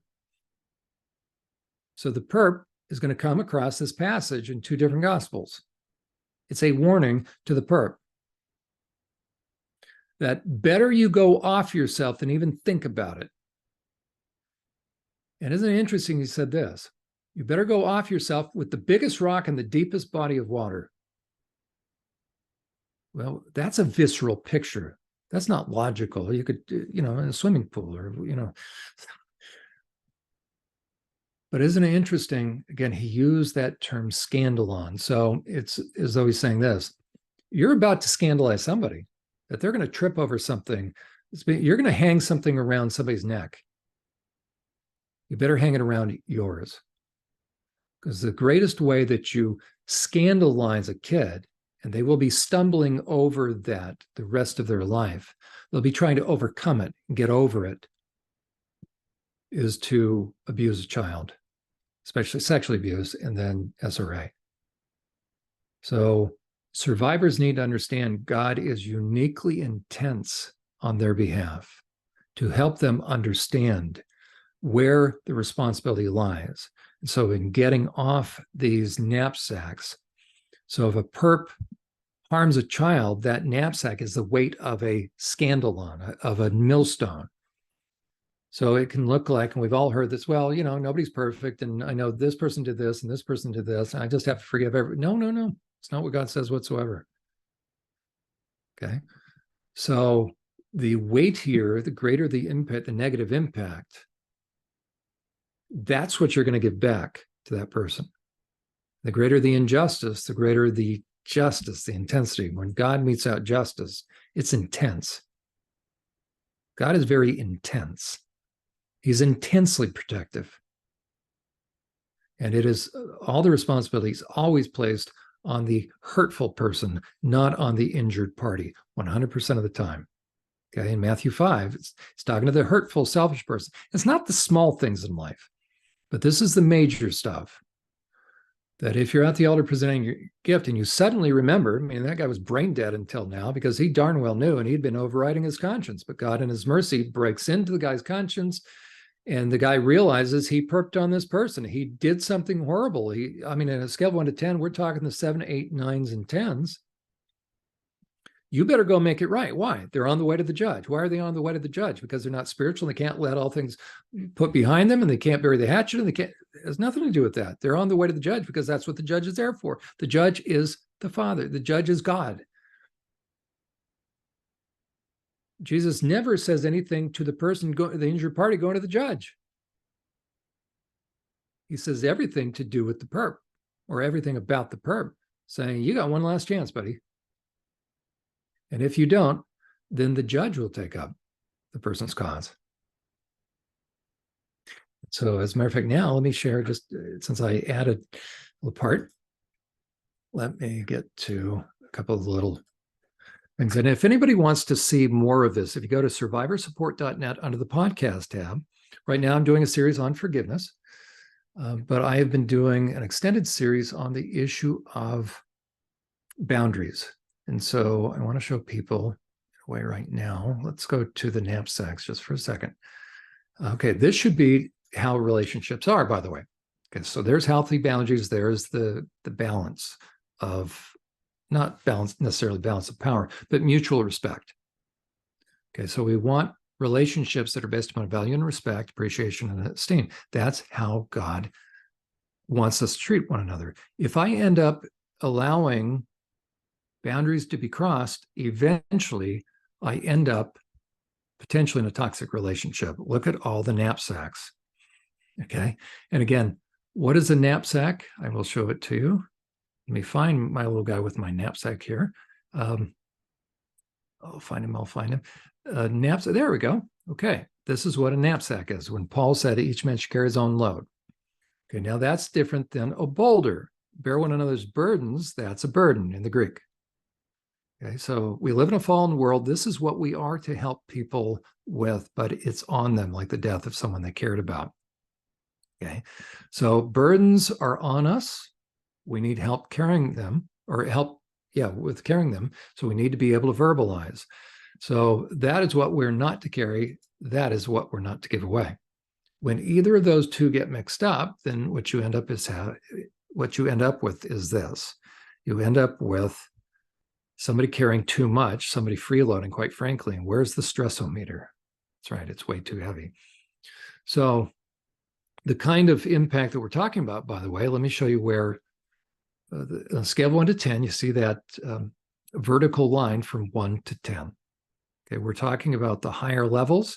By the way, this is from one of the podcasts I recently did on forgiveness, what it is versus what it is not. Those that are eligible for forgiveness, when Jesus said, love your enemies, he's talking about the Greek word praneros. There were 3 words he could have chosen from. Paul said he himself was eligible for forgiveness because he did it out of ignorance. Roman soldiers, Paul, and when it says that our enemies, those are people that are persecuting us, but the hurtful or harmful people, those are oppressors. Those people are not able to be forgiven because they've gone too far. And there are 3 categories, by the way. So going downhill, those are in the far right. And those are, we need to be able to discern. So the more selfish I become, the more I move from left to right off the slippery slope. And what God, I believe, wants us to see is this is how he has designed. Now, let me show, sorry, I got the wrong one here. Right here. Okay. And this is what God wants all survivors to understand. See our little guy with the knapsack there, bottom left corner. As a matter of fact, I'll do a little spotlight there. Nope, I can't do that. Sorry. Okay. See our little guy with the knapsack. He's hopped the boundary line, somebody else's boundaries. Right there, I should actually show him with no knapsack. But if he's going to continue to be selfish and crossing boundaries, see this little line right there that's getting thicker? That has to do with selfishness.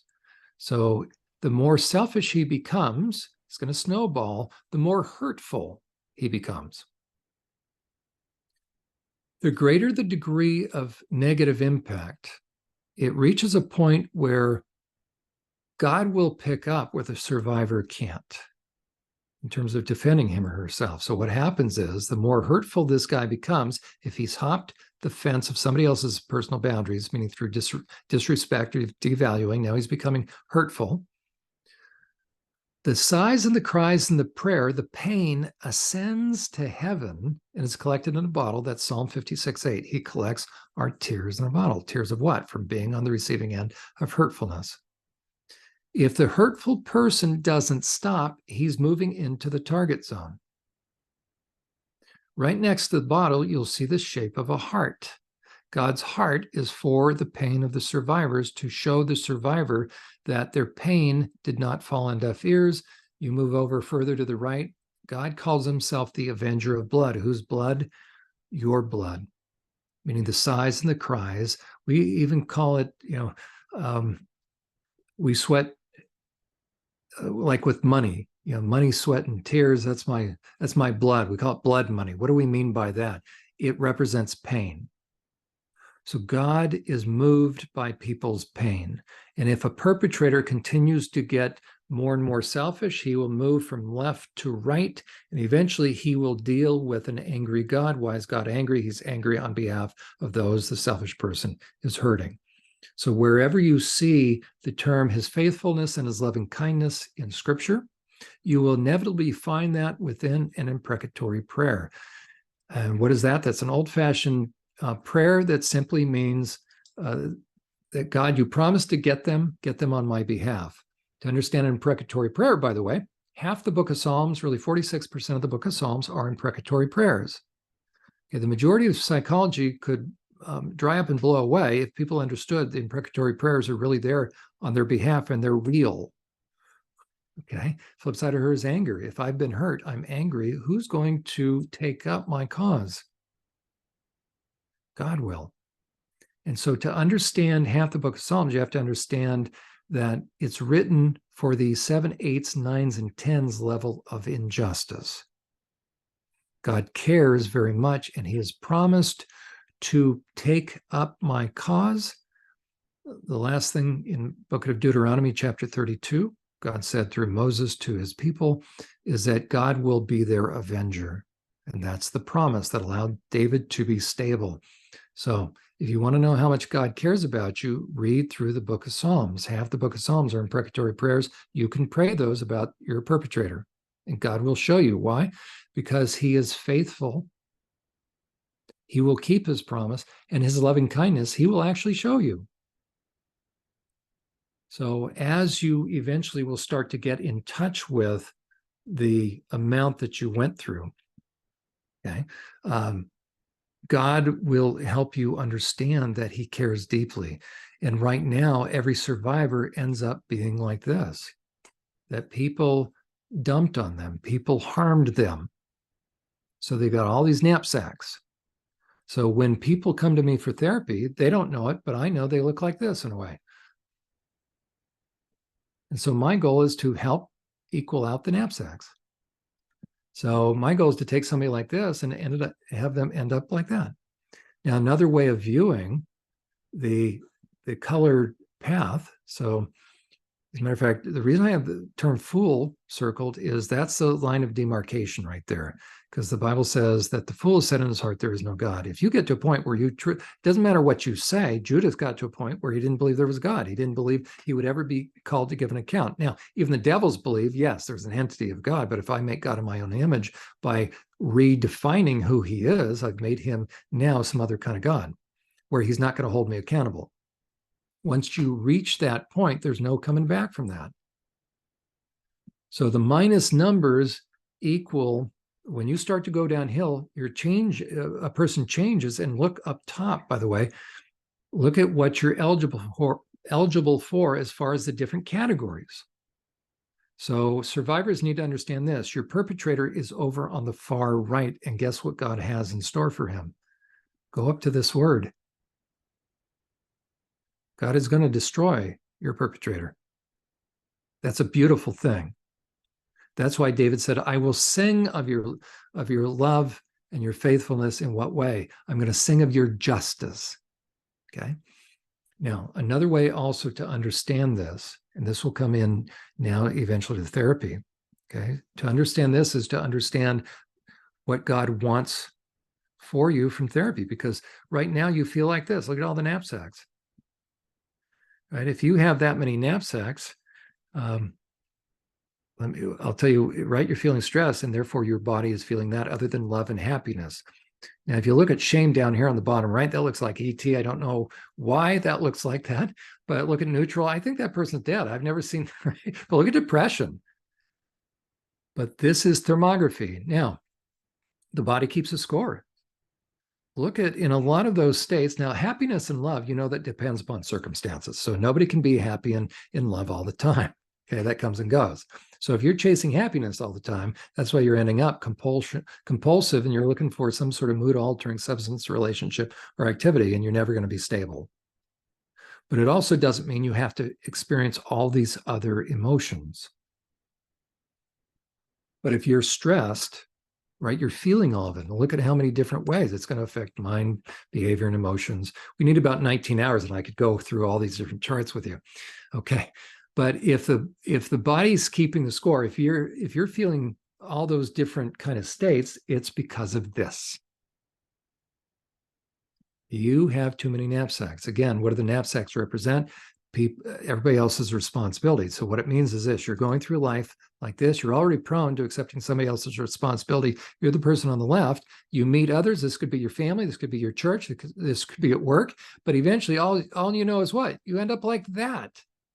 Because you believe you're supposed to be nice. You're not supposed to be nice. You'll not find that in Galatians 5. It doesn't mean you're supposed to be mean and nasty. It simply means this: you are as nice as somebody says you are.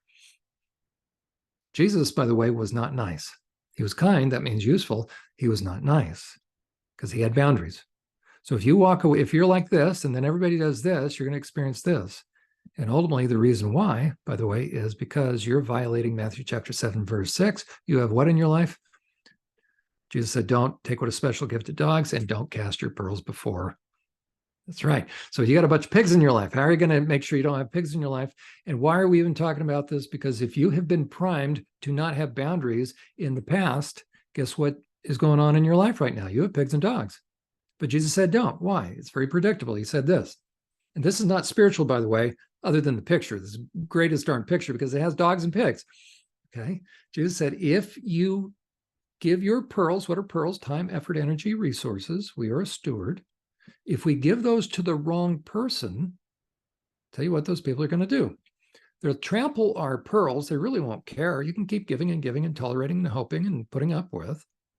So they're going to trample your pearls, but then what are they going to do? They're going to turn on you, especially if you try to say, you know what, I can't do it anymore. So little Mother Hubbard, who has the cupboard is bare. She's giving her last little alms because she thinks that's spiritual. Just kind of go with this analogy. What I would say, she's not spiritual, she's foolish. Yet she's driven to do this because she probably heard a sermon that made her think, oh, I need to be more selfless. How many survivors think they're not being selfless enough? When in fact, their bodies are telling them they are. The problem is they're not. The problem is that it's not that they're selfless, that they're not enough selfless enough. They are tolerating too much. And the question is, how did somebody get to a point where they keep taking other people's crap? They allow boundary violations. Look at our little screenshot of the person on the left. Watch our little two people. There they are. This is another picture of the idea of getting off the path. This picture, by the way, and why am I even talking about this now? Because if you're my client and you're an SRA victim, I'm still going here with you. You will not heal from SRA until you understand this. Because SRA, your perps, did that to you. And because you're walking around like that, then in the present day, you're trying to handle it, but eventually it gets too much, and you may end up doing what to somebody else. And then we say, hurt people, one time, yes. If I allow myself to continue to be hurtful, I'm now no longer hurt people, but selfish people hurt people. And we call that, well, I'm emotionally reactive. Okay, when am I going to stop doing that? Well, but I'm borderline. Okay, well, you don't understand. Okay, don't understand what? I'm borderline. And you go, okay, well, no, I react. Okay, and mesh that with scripture. Well, no, I understand the fruits of the spirit, but I'm borderline. No, what it means is this: you're deeply wounded, you're reactive, correct. Does that let you off the hook? Are you the only person that's able to not own their load, but now you can dump? No, God doesn't cut us any slack. Matthew chapter 7 says we got to look at the log in our own eye first, so that we can begin to assess. Okay, so the goal is one knapsack, no more, no less, right? But if you've been abused, if you came from a traumatic environment, then you are primed because you have no intuition, because your perpetrators overrode your intuition, your reality testing. They made you feel it was you were responsible for all this. And so now you're like Velcro to other people's responsibility. And then what does that do to your body? And then who do you end up with? Right? And then it gets so confusing. Sometimes you say, well, forget it. I'm just not even going to do this. But meanwhile, what the Lord has for us is he wants us to be on the straight and narrow, moving upward and onward to blue skies. And what you see in front of you is a screenshot sort of out of Psalm 139, verse 23 and 24, where David says, Lord, search me, know my heart, show me my anxious thoughts. That'll take me off the path. And my hurtful ways. If I'm hurtful, it's been because I've been selfish. That comes from ego. And lead me in the way everlasting. So the one thing that'll pull us off the path is anxiety and ego. So I will continue here in this sense. So how does this apply? Well, I used the idea that God wants to help us experience more out of life. He wants to help us move upward and onward. Right? So in terms of the idea, let me find it here. Looking for it. I'll find it in there. The idea that he doesn't want us down in the fog. There we go. So life is a journey. We're to be on a path. We're moving upward and onward, right? If we walk in the light as he is in the light, so spiritual growth happens in the light. We don't want to go back into the fog. If you trace the angle of that topography, it's going to go down into the fog.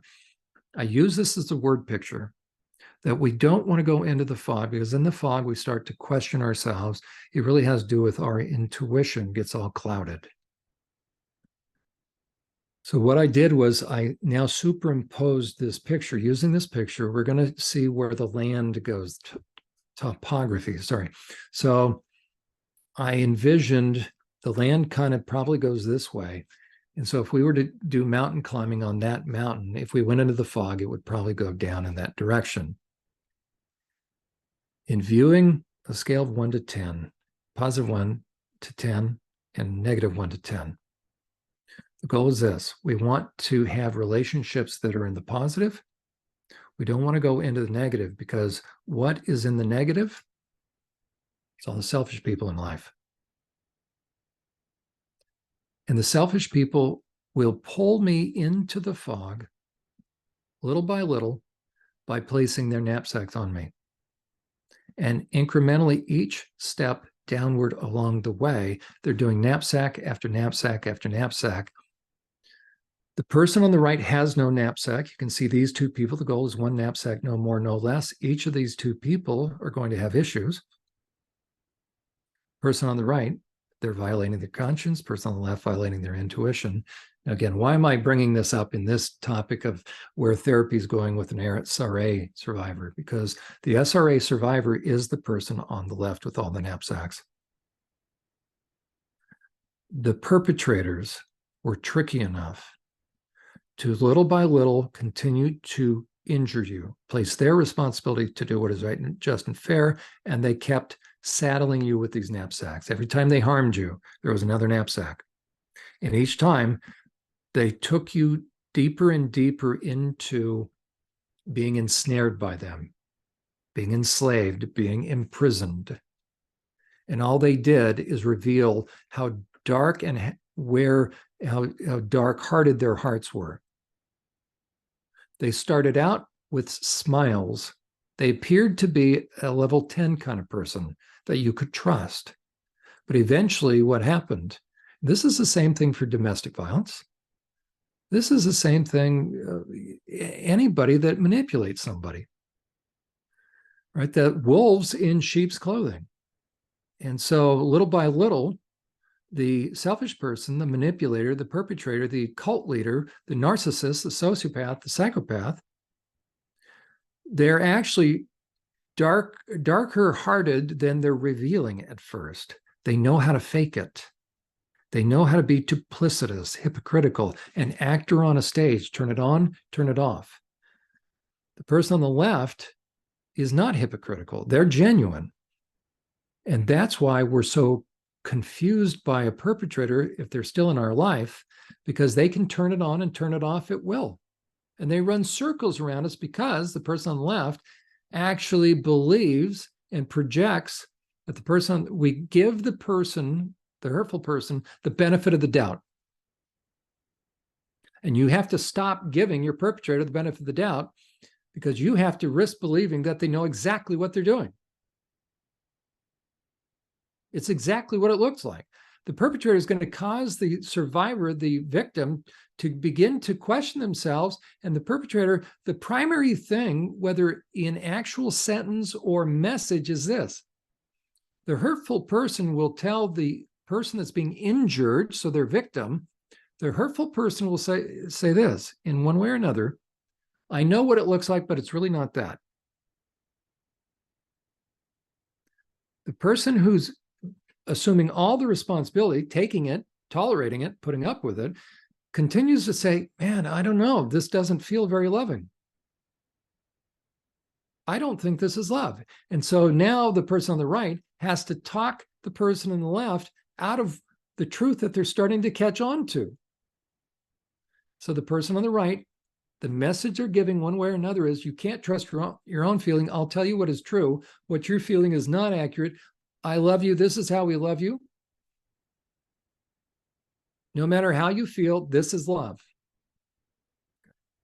There's another kind of message they can give. No matter what you want, we're going to make it so that you can't ever be eligible for that. Because blessed are those that are always broken. Or even worse, as they go down, as they continue to reveal themselves, that we will always have you, nowhere to run, nowhere to hide, and eventually you deserve this. This is who you are. This is what you're eligible for. This is the most you will always be eligible for. And as a matter of fact, you'll always be my slave. And even more than that, now you're Satan's child and you're our prisoner forever.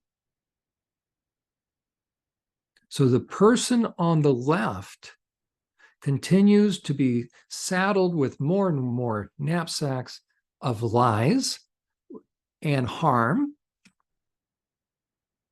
And it's so lopsided, the person's sense of self on the left has evaporated almost.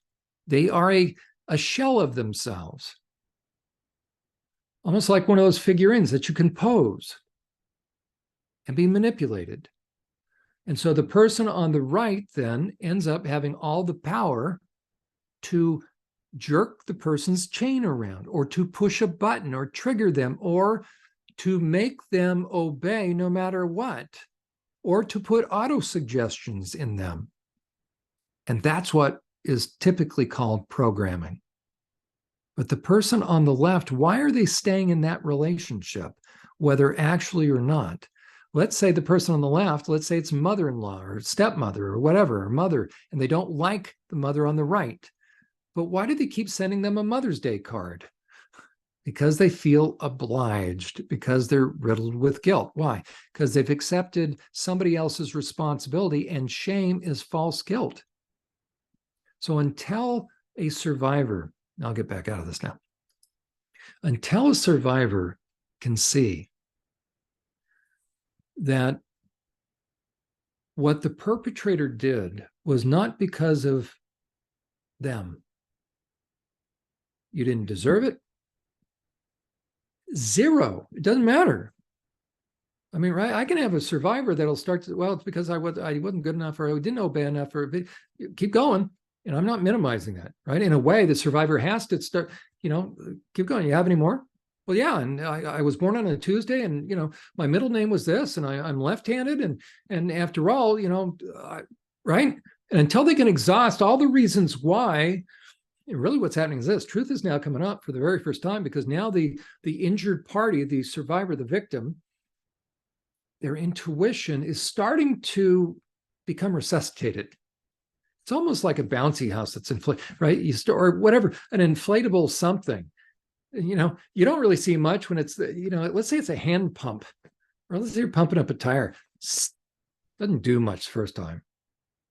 But little by little, enough of those, and then all of a sudden, whoop, You see it. It's the first little move. It's like, oh, we're blowing up a kid's toy, right? It's, oh, yes, I'm getting a little lightheaded, but I start to see move, or if, you know, an inflatable bed or whatever. Okay. We're actually, this is very interesting. We're actually pouring courage in, we're encouraging, we're speaking truth. So each time we're challenging what they became convinced of, because it was paired with trauma, with torture. Right? And the Stockholm syndrome is simply this. It is so overwhelming that the person's virtually going to go crazy. So they play a mind game with themselves, and that's an adult, and I'm not faulting the person. It's less traumatizing to believe. So I flip it in my mind. This isn't the person that hates me. They actually are my savior. And so now we get along. I mean, I'm not in reality right now, but it's trauma-based. I'm living in an altered reality. And now the police, the SWAT team finally is coming in to rescue me. And what do? I tell my captor. Why? Because he actually loves me. In my mind. Why? Because I'm an inch away from the truth. Because the truth is like that sound barrier that I blew through. If I really connect with the reality that this guy has been threatening me, and the degree of injustice, I'll go nuclear. That's what happens with kids as well. That I have to keep the hope alive, and even more than that. But when it comes to SRA stuff, there's no hope, meaning those people don't care unless it's a parent that's involved in that. And that's part of it still sometimes. Actually, a lot of times parents are involved. So that's that double issue. Because still at the heart of the matter is, did my father love me? So it's really these two levels that one has to go through, but the weightiness and the pain. And so until a person can almost begin to hear themselves, that's why therapy can be very important, right? That for the first time, I'm talking to somebody else. If someone were to say, why do I need a therapist? Well, sometimes it's helpful. I need somebody to challenge these because I'm stuck in my own belief system. I'm persuaded of certain things. So until it's like a cult member. A cult member won't know they're a cult member until they finally are sort of, we do use the word deprogrammed, okay? But there's that idea. Is it really that I'm deprogramming a cult member? No, I'm finally able to do little droplets of truth. I'm taking water balloons of truth and throwing it over their defenses. I'm saying, well, what about that one?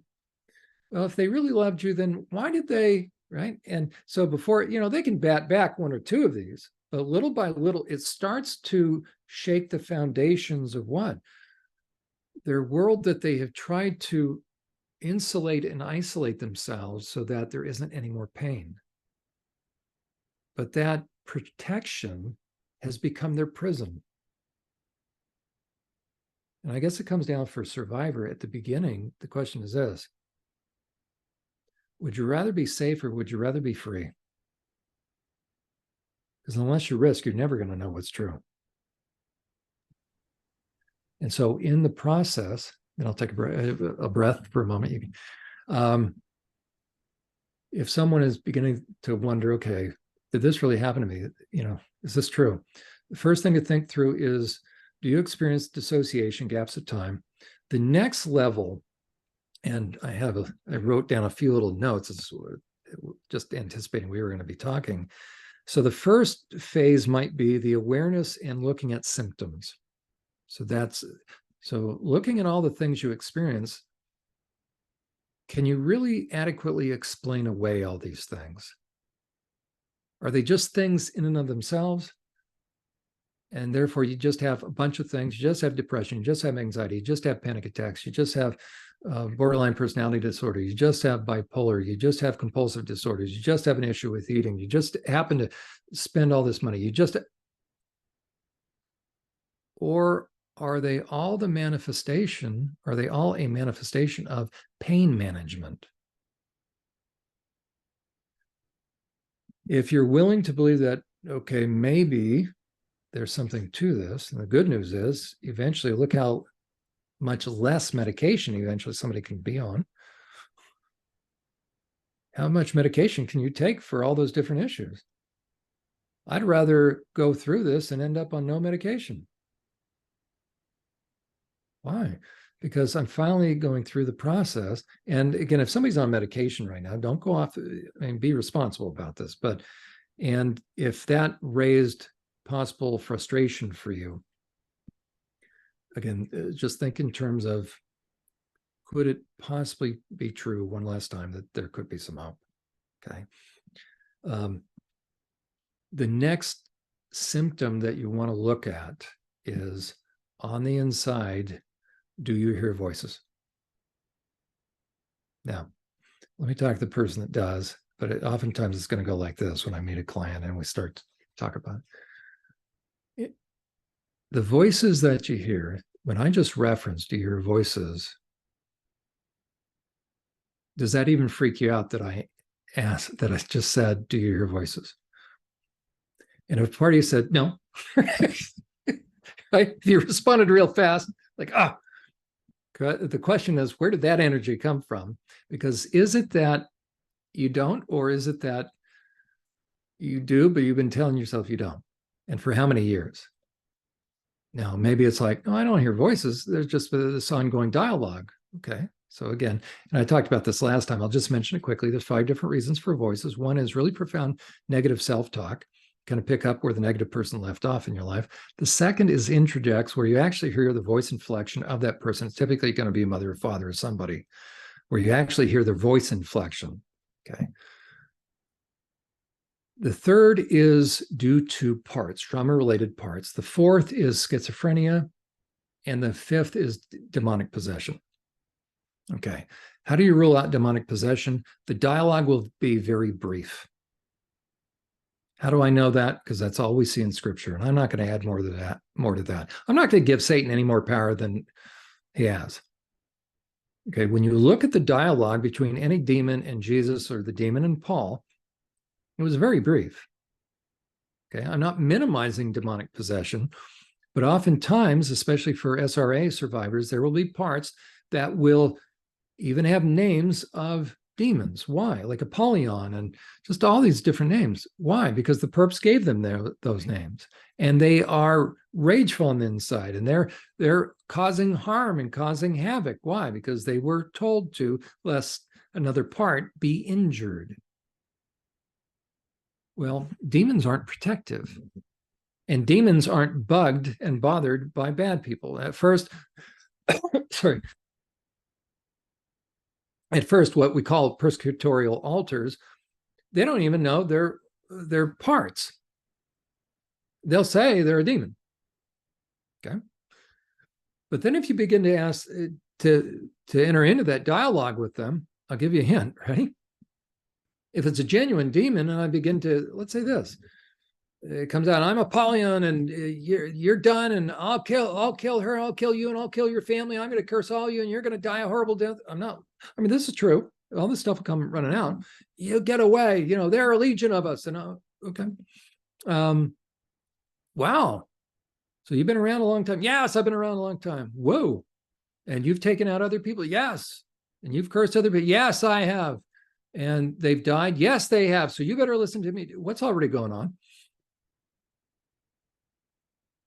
We're having a dialogue. Demons don't dialogue. Parts that are persuaded, dialogue. Parts that have to keep you away, dialogue. Parts that are traumatically bonded, but really trauma bonding, here's a better term. It's half-baked healing. There's no such thing as trauma bonding. There isn't. I know what it feels like, right? But it's half-baked healing. You're halfway there, but you're stuck. Stuck in what? You still have their knapsacks. Give them all the way, give all their knapsacks all the way back. There won't be trauma bonding. Well, what will you look like? Exactly what Rapunzel looked like, entangled when she figured it out and emerged from the room and staring at Mother Gothel. You notice Rapunzel didn't have to go to a therapist. All the pieces came together and it blew her across the room into the bureau, and she figured it out. all the knapsacks came off of her all at once. She emerges. Here comes Mother Gothel up. If you've seen the movie Tangled, right? Mother Gothel's just coming up the stairs, and out came a different daughter. And out came a different Mother Gothel. Suddenly the chains and the dagger came out. Why? Because the old order of things, the old manipulation, the old programming dropped away. And the real Rapunzel came out. That's the power of truth. So whether coming out of a dysfunctional home or SRA, if you think in terms of knapsacks, that over all those years, they gave you their crap, they gave you their lies, they manipulated you, they just kept putting knapsacks on you. And they thought you would never figure it out. And what you're going to do in therapy, by the way, is to begin to understand that you have knapsacks. So you're going to get in touch with your feelings, and you're going to begin to speak truth and place responsibility back where it belongs and give them back what you never deserved. And the process of that for SRA survivors will be getting to know those parts of you that need to give knapsacks back. So collectively, you're going to have a whole lot of knapsacks being given back. And then what will emerge are parts and you collectively that are free to finally be who you were called to be, who you were born to be. And you say, but is having voices going to be normal the rest of my... Of course it is. Nobody hears voices. How do you know? But anyways, ready? What's normal is this. It doesn't matter what's going on the inside, as long as everybody's on the same page, moving toward the same direction. We all have aspects of ourselves, right? In normal psychology, we say, well, I'm a little internally conflicted. Even on Tangled, the movie, remember Flynn Rider as Rapunzel? She climbs out of the tower, she gets in there, she's touching the grass, she's swinging around that tree, she says, best day ever, I'm a horrible daughter. Look at how she's flip-flopping different parts, as it were. And Flynn Rider comes up and he says, I couldn't help but notice, you seem to be a little at war with yourself. Now, she doesn't have necessarily trauma-related parts, but the same concept. Because we could say a part of her, oh, I'm out of here, I'm going on a trip. The other, I'm such a bad daughter, right? We have a little disconnect going on. So whether normal process coming out of a dysfunctional family, where you say, I hate Christmas. Why? Because I got to get together with my family. Why do you do it? Well, blood is thicker than water. You can choose your friends, can't choose your family, and you have to. And after all, honor thy father and mother, right? You say, well, where'd you learn all that? I'm just throwing a truth water balloon over. Well, no, honor their mother and father. Oh, okay, it's true. But can anybody ever act in such a way that they remove themselves from the title of the position of parent and therefore no longer worthy of honor? Now they start to twitch. What are you talking about? How about Achan in the Old Testament? Achan, remember, stole stuff from Jericho, told not to, and he digging. People in a tent, I think everybody heard, and these are adult children. Why were they all executed? They all went down with the ship. Why? Because they were rescuing Dad. Nobody said, Dad, you know what? You're doing the wrong thing. You're not worthy of honor. You're acting like a fool. It says, don't give honor to a fool. I'm out of here. I ain't going down with you. Achan was worse than a pig and a dog. And Jesus said, do not cast your pearls before. Is it that a pig and a dog is everywhere else except for in our own home? Or is it dogs ran the streets, pigs were domestic animals, Jews still shouldn't have had them? But if I'm dealing with somebody who is hurtful, then I need to speak the truth in love. And as iron sharpens iron, and eventually negative motivation, spur one another on to love and good works. What happens in every whacked out relationship, whether manipulator, cult leader, oppressor, abuser, sociopath, psychopath, is a lack of truth. But unless I can speak truth, perfect love casts out all fear. If you are fearful in a relationship to speak truth, you are not free, and it's not a loving relationship. Once you begin to give back and treat somebody as capable, as they say they are, once you give back knapsacks, then you're treating them as capable and responsible, and that's treating them as an adult. We could almost say that is honoring someone. And therefore, you're placing responsibility where it belongs. So whether whacked out home or SRA survivor, you're going to begin to take those things that were placed on you, the lies and the abuse, but the lies keep the abuse stuck. And you're going to begin to risk speaking truth. In order to do that, you're going to begin to get in touch with your feelings. In order to do that, you got to know how you feel. In order to do that, you got to understand all aspects of how you feel. In order to do that, you have to understand all aspects of you, and therefore you have to stop shutting down the voices, and you have to normalize it, and you need to start risking, not you, Emma, but right, for a survivor, you have to stop saying it's crazy and that you're not going to listen to the voices. What you're going to do is you're actually going to start to get to know them in a productive way, so that you can figure out what's happened to you. So that's why you have to risk believing you're not crazy. The fact that you worry about being crazy means you're not crazy, because crazy people don't worry about being crazy. How's that for part 2 or what?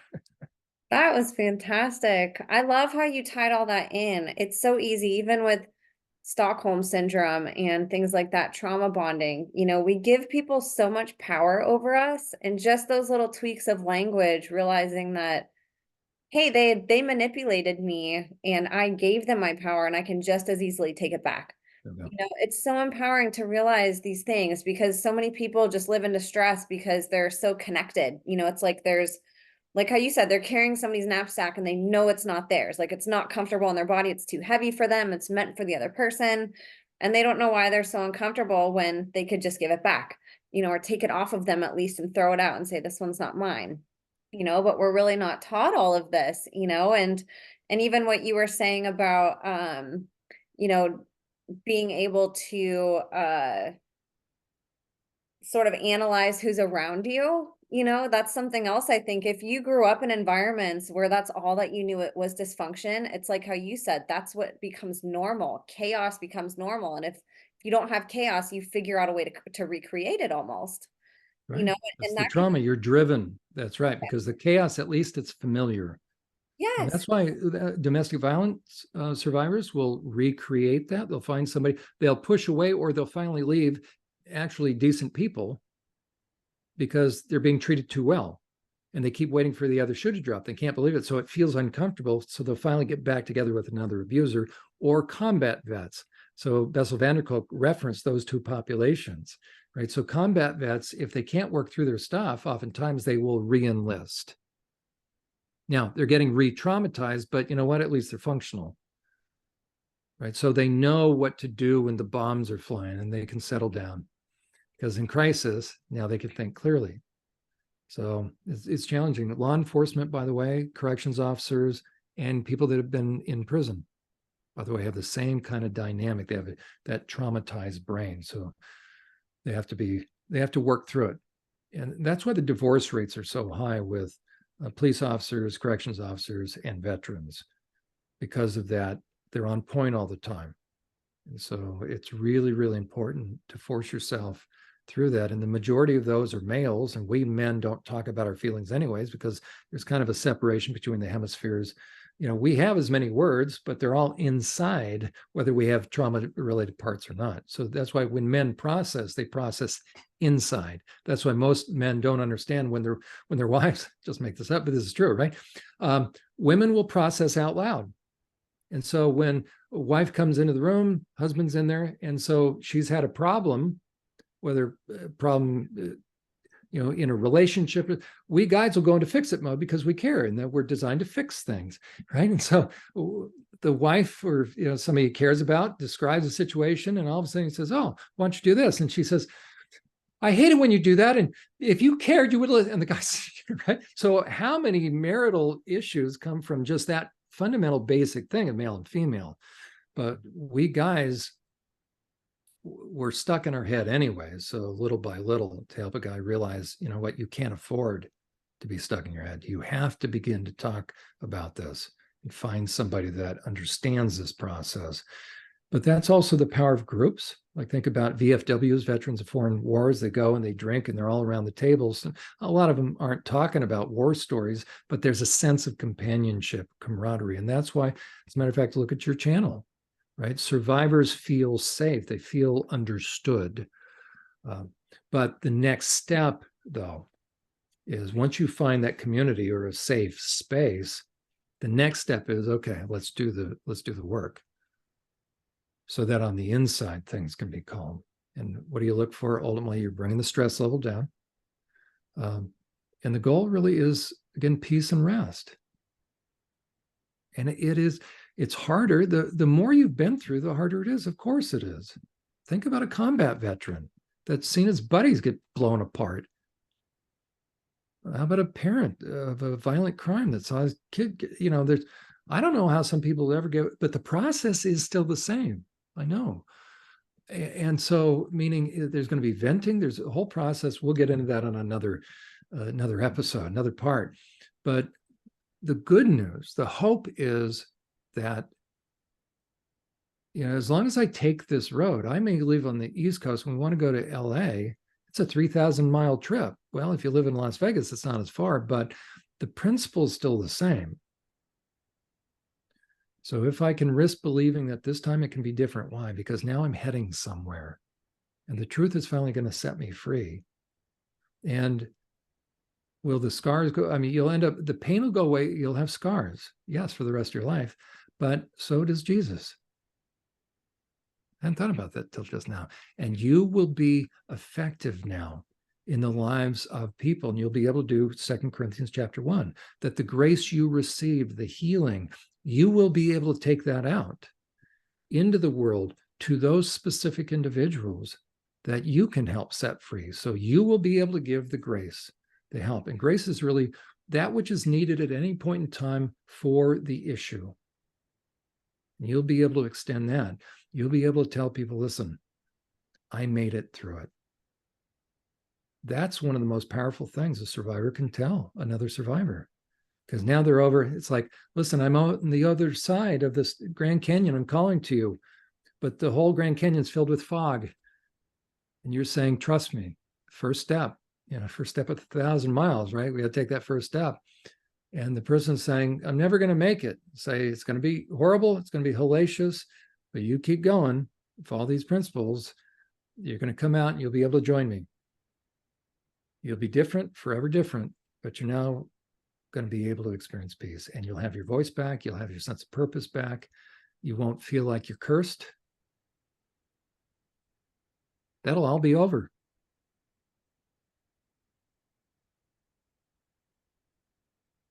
That's so good. I love these messages that give hope. It's one thing to talk about this stuff, and it's so good for people to know, but I love that you're so solution driven and can help provide that for people, and help people see a way out and a light at the end of the tunnel. So I'm so grateful that you explained all of this. I learned a lot too. This stuff is fascinating to me because I'm learning more, but I wasn't taught this growing up, just like a lot of people, So unfortunately, as an adult now, I'm trying to learn a lot of this, and luckily getting to do this podcast helps. But like I said, having the terminology, having sort of a process for understanding it and sort of stages, and that underlying those deep layers of what creates those things and what could possibly be going on inside of somebody to have these different behaviors or populations, like you said, it's really helpful, and these understandings are what can help prevent, abuses from happening to people in their everyday lives, whether it's at work or in their personal relationships. It's like spiritual warfare. If we don't know who the enemy is or anything about them, we don't know how to defend ourselves from it, So you're helping us not only defend in the spiritual world by helping connect this biblically, but you're also giving us tools in the physical world too, to be able to identify possible threats.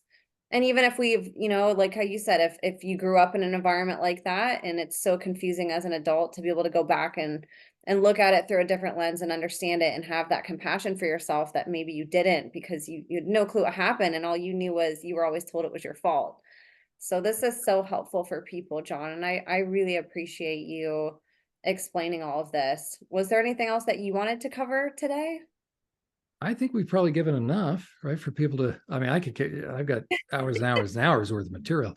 Well, that's why Um, I'm going to have you on like a million more times. okay, well, we can do that, and maybe the next time what we'll do is we'll pick up where we're leaving off here, which is okay. So you now have said yes to therapy. Now what? Meaning what's going to be kind of that process, or what is the process? What are the stages? What are you going to experience? What's very common? And there's going to be some fairly predictable stages. And so to know that ahead of time and what's going to happen on the inside of you and how to negotiate that and what are some, how do you deal with that so that you can go from the different stages and then out through the Grand Canyon and out the other side. So we can pick up at that point. If somebody's decided, okay, I'm going to start entering into this, I'm going to start to take my first step, then what can you sort of anticipate? How will that process go? Oh, that would be fantastic. That really is an issue that, the majority of people that have been on my show, and even people that maybe didn't go through this type of abuse, so many people shy away from therapy, because they're so scared or they've had a bad experience. So I love that you're giving us all of this because it gives people tools. It gives them not only sort of the process of what it'll be, but, knowing sort of that big picture can help them vet an interview, in a sense, therapist, to find who's best for them on that journey. If they know what the journey is, they can sort of find that partner, right? But if people don't know what to expect, if they don't know what they should be doing, if they don't know the outcomes to look for, it's sort of like going into a blind relationship, and you could be set up with somebody who might not be a good fit for you. So I would love that. That would be extremely helpful for especially my audience, who's really like, there's so much healing needed in this community, and so much despair and hopelessness, and people trying to figure this out on their own when, maybe they could have some tools and somebody walking them through what to expect to make the process more comfortable. So let's definitely do that. That would be great. In the I'll meantime, forward that. let's tell people where they can find you. I'll bring up your sites as you go through them. Okay, the first one I'll reference survivorsupport.net. And what I would recommend, if because I covered so much so fast with these different slides, I do a program, Journey to Healing, live Friday nights. But if you can't catch that, so as a matter of fact, there's a little button right there, right? Live Journey to Healing. You go under the podcast tab, and you will be able to access a repository of past programs. I recommend spend time listening to every single one. So under the podcast tab, now those are under, Oh, yeah, I'm sorry. Yeah, there's a lot on there. I recommend spend a lot of time on this. So I'm currently in a series on forgiveness, what it is versus what it isn't. I have about 20 episodes up right now. I have 8 that I haven't been able to get up. There probably will be a total of about 45 or 50. So it's one of the most important issues, the issue of forgiveness. That'll keep people stuck if you don't get that right. I'll give you a hint. You do not have to forgive unless the injurious person has repented, has confessed. Okay, 1 John 1:9. If we confess our sins, then. So it's a condition. Okay, so I go through methodically. There's 20 hours up there right now already. But if you scroll down, you'll see the background changes. Eventually, see we're into light blue. Keep scrolling down, and you'll eventually get to, so you see the numbers. It's 18. There we go. So that background, there's a little bit of my work about sex offenders, just one program. But if you keep scrolling now, best way to do it is these actually are standalone episodes, but they build upon the other, one upon the other. So all of this addresses what I addressed, but it really expands upon what we talked about in this episode, in this interview. So I recommend people scroll all the way down to the bottom. And then there's a few, but I have like 25 other programs yet to go. So start right there and systematically move your way up. And what I'd recommend is this: before Emma and I meet next, however long that's going to be, take the time and listen. Bring yourself up to speed, because then probably the majority of the questions you have are already going to be answered. There's the movie Tangled. So I really camp on that movie. It's a great movie. Okay, so there she is, right under in the cult-like situation. So do yourself a favor. And what I'm really trying to do, there's Cinderella's. There's a lot of themes that I look at. Okay, so what I'm trying to do is counseling in a nutshell, really. What are the most crucial issues to understand? There's the gradations right there of responsibility. So there's our pig. Don't cast your pearls before pigs. So there's a lot in there. And so I recommend spend some time. There's a couple of my favorite programs dealing with warthogs. I do a warthog assessment. I use the word warthog and I break it down. So if you really want to know if you're dealing with a pig, if you go up maybe one or two programs, keep scrolling up, you'll see right there. So there's the warthog assessment part 2, and then part 1 is just above that. You can take the warthog assessment. That's my own assessment that I made. So if you want to know whether or not you need to have boundaries, and not just boundaries, to really get away from someone, that's the episode to listen to. So there's a lot on there. I've been doing this now about 2.5 years, and eventually there's going to be probably 20 more of the boundary programs put up there, and right now 7 or 8 more of the forgiveness one. Okay, so there's a lot. So you'll do yourself a favor if you just keep listening to these, and you'll actually decrease the amount of time you need to be in therapy. Just because I know what's contained on there or on these, and I know the power of the issue of boundaries. And the next, so that's my primary site, but I also recommend as a matter of fact, under the Insights 1, Insights 2, and the reason I created this website was to help people in between sessions to keep priming the pump. So what happened, it was just actually Insights 1, but it got too big, so I had to break them out. But under Insights 1, what you'll notice is the first few of the sub-tabs start out with individual pain and then looking at family dynamics. And then I got on a roll and started to break out. Then behind family dynamics are people. So we look at manipulators, and then we look at a big thing for me is because I deal with men who've offended. I want people to understand, especially men, the dangers of porn. So you have some stuff on porn and dark deviance. There's a difference between, if you want to know the difference between sexual addiction and predators, it's right there. The dangers of a lack of discernment. Now I'm looking at us as people and as a society. So if you're a parent, you need to have discernment. So there's a lot of, I use social media for this purpose, by the way. Okay, so I call it bite-sized curriculum. And then, because a real concern of mine is the trans deception. Why? Because predators love 2 primary things. The first is churches, second is the trans movement. Then you have athletics. They love education, meaning that's where you're going to find a lot of predators. Whoever's a mandated reporter, those lines of work, predators are going to go into because they have access to vulnerable people. And then below that, you can see how I go into looking at predators. That still has a lot to do with the trans deception. Insights 2 is going to have more to do with the sexual predators. And the other journey to healing, help for the journey. As a matter of fact, what we can cover next time is under help for the journey. And you and I looked at that one client, and she actually gave me permission. She gave me another chart that she has done on the inside. So we'll look at some of the exercises, what can be helpful, what survivors can do. So survivorsupport.net is probably the most important one. If somebody wants to know about my research, churchprotect.org, I have proof that I'm sort of what I say, I am the real deal in this sense, because a lot of people that I unmask, they don't like it. It's inconvenient.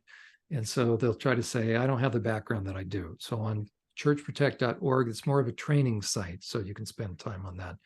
But under the truths tab, so I got myths about what predators are. This comes from my experience, 15 years dealing with predators. And then under the truths tab, you'll see my clinical work. So if you want to know about my background and stuff that I've talked about, you can go there.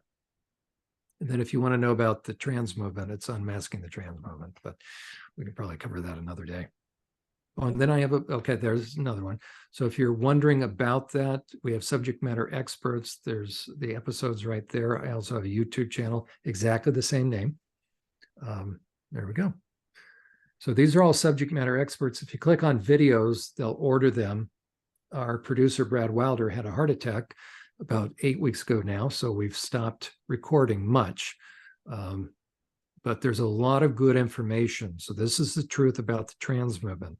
These are all subject matter experts. These are heavy-weighted individuals. So this is a good education for parents.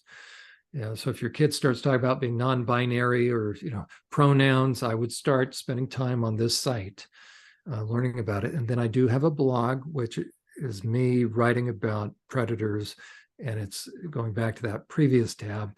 The title survivorsupport.us. Okay, so that'll be my blog. I have a couple of about the trans movement, and this blog orders it by virtue of how many hits each of these stories. So this still is the most popular one. This just has a lot of information, but if you scroll down, you will see a lot of different things about predators. So if you want a better understanding about the truth behind different kinds of predators, I've written a lot on this blog about that. So there's a lot of information about predators, sexual predators. That's terrific. And he does have all of his episodes that link to YouTube on survivor support. He also has a regular YouTube that'll link to, if you guys want to just go straight to the page, under John Uhler LPC. So he does have, John K. Uhler LPC. So he does have that also. This is just so cool, all the stuff that you have, John. It's amazing the work that you're doing and how many domains that you're covering. And I'm personally excited to have you on more because there's so many different topics that we can cover with all of this. But I'm super excited to continue this conversation next time. And Emma, thank you. And as a matter of fact, just to let people give people a heads up, for those that have been perped on by a Catholic priest or in a religious setting, a Catholic priest who was kicked out of the church after 25 years because he blew the whistle on sexual abuse, John Gallagher and I were going to be doing an extensive series on unmasking the predators within the Catholic Church. Okay. It's not because I'm anti-Catholic, because there's plenty of, you can only tackle one subject at a time. So that will hopefully be a great source of encouragement and just healing. So know that is coming up probably within the next month or two. If I had a production team, it would be much faster, but I'm my own production team. I hear you. But it's going to be really, really helpful for those that were abused by a priest. That's exciting. I've interviewed a few people who have, more than a few people, but specifically Catholic survivors where it wasn't necessarily anywhere else, but in the church from a priest or, an authority in the church. It's very prevalent. So I'm excited you're doing that. That's something that's not talked about enough, and I know that you'll shine a bright light on that and bring it justice. We've got an airport searchlight ready to roll. So it's going to be very hard. So if you hear that I committed suicide, it's not true. It's not true. John, you never have kill himself, everybody.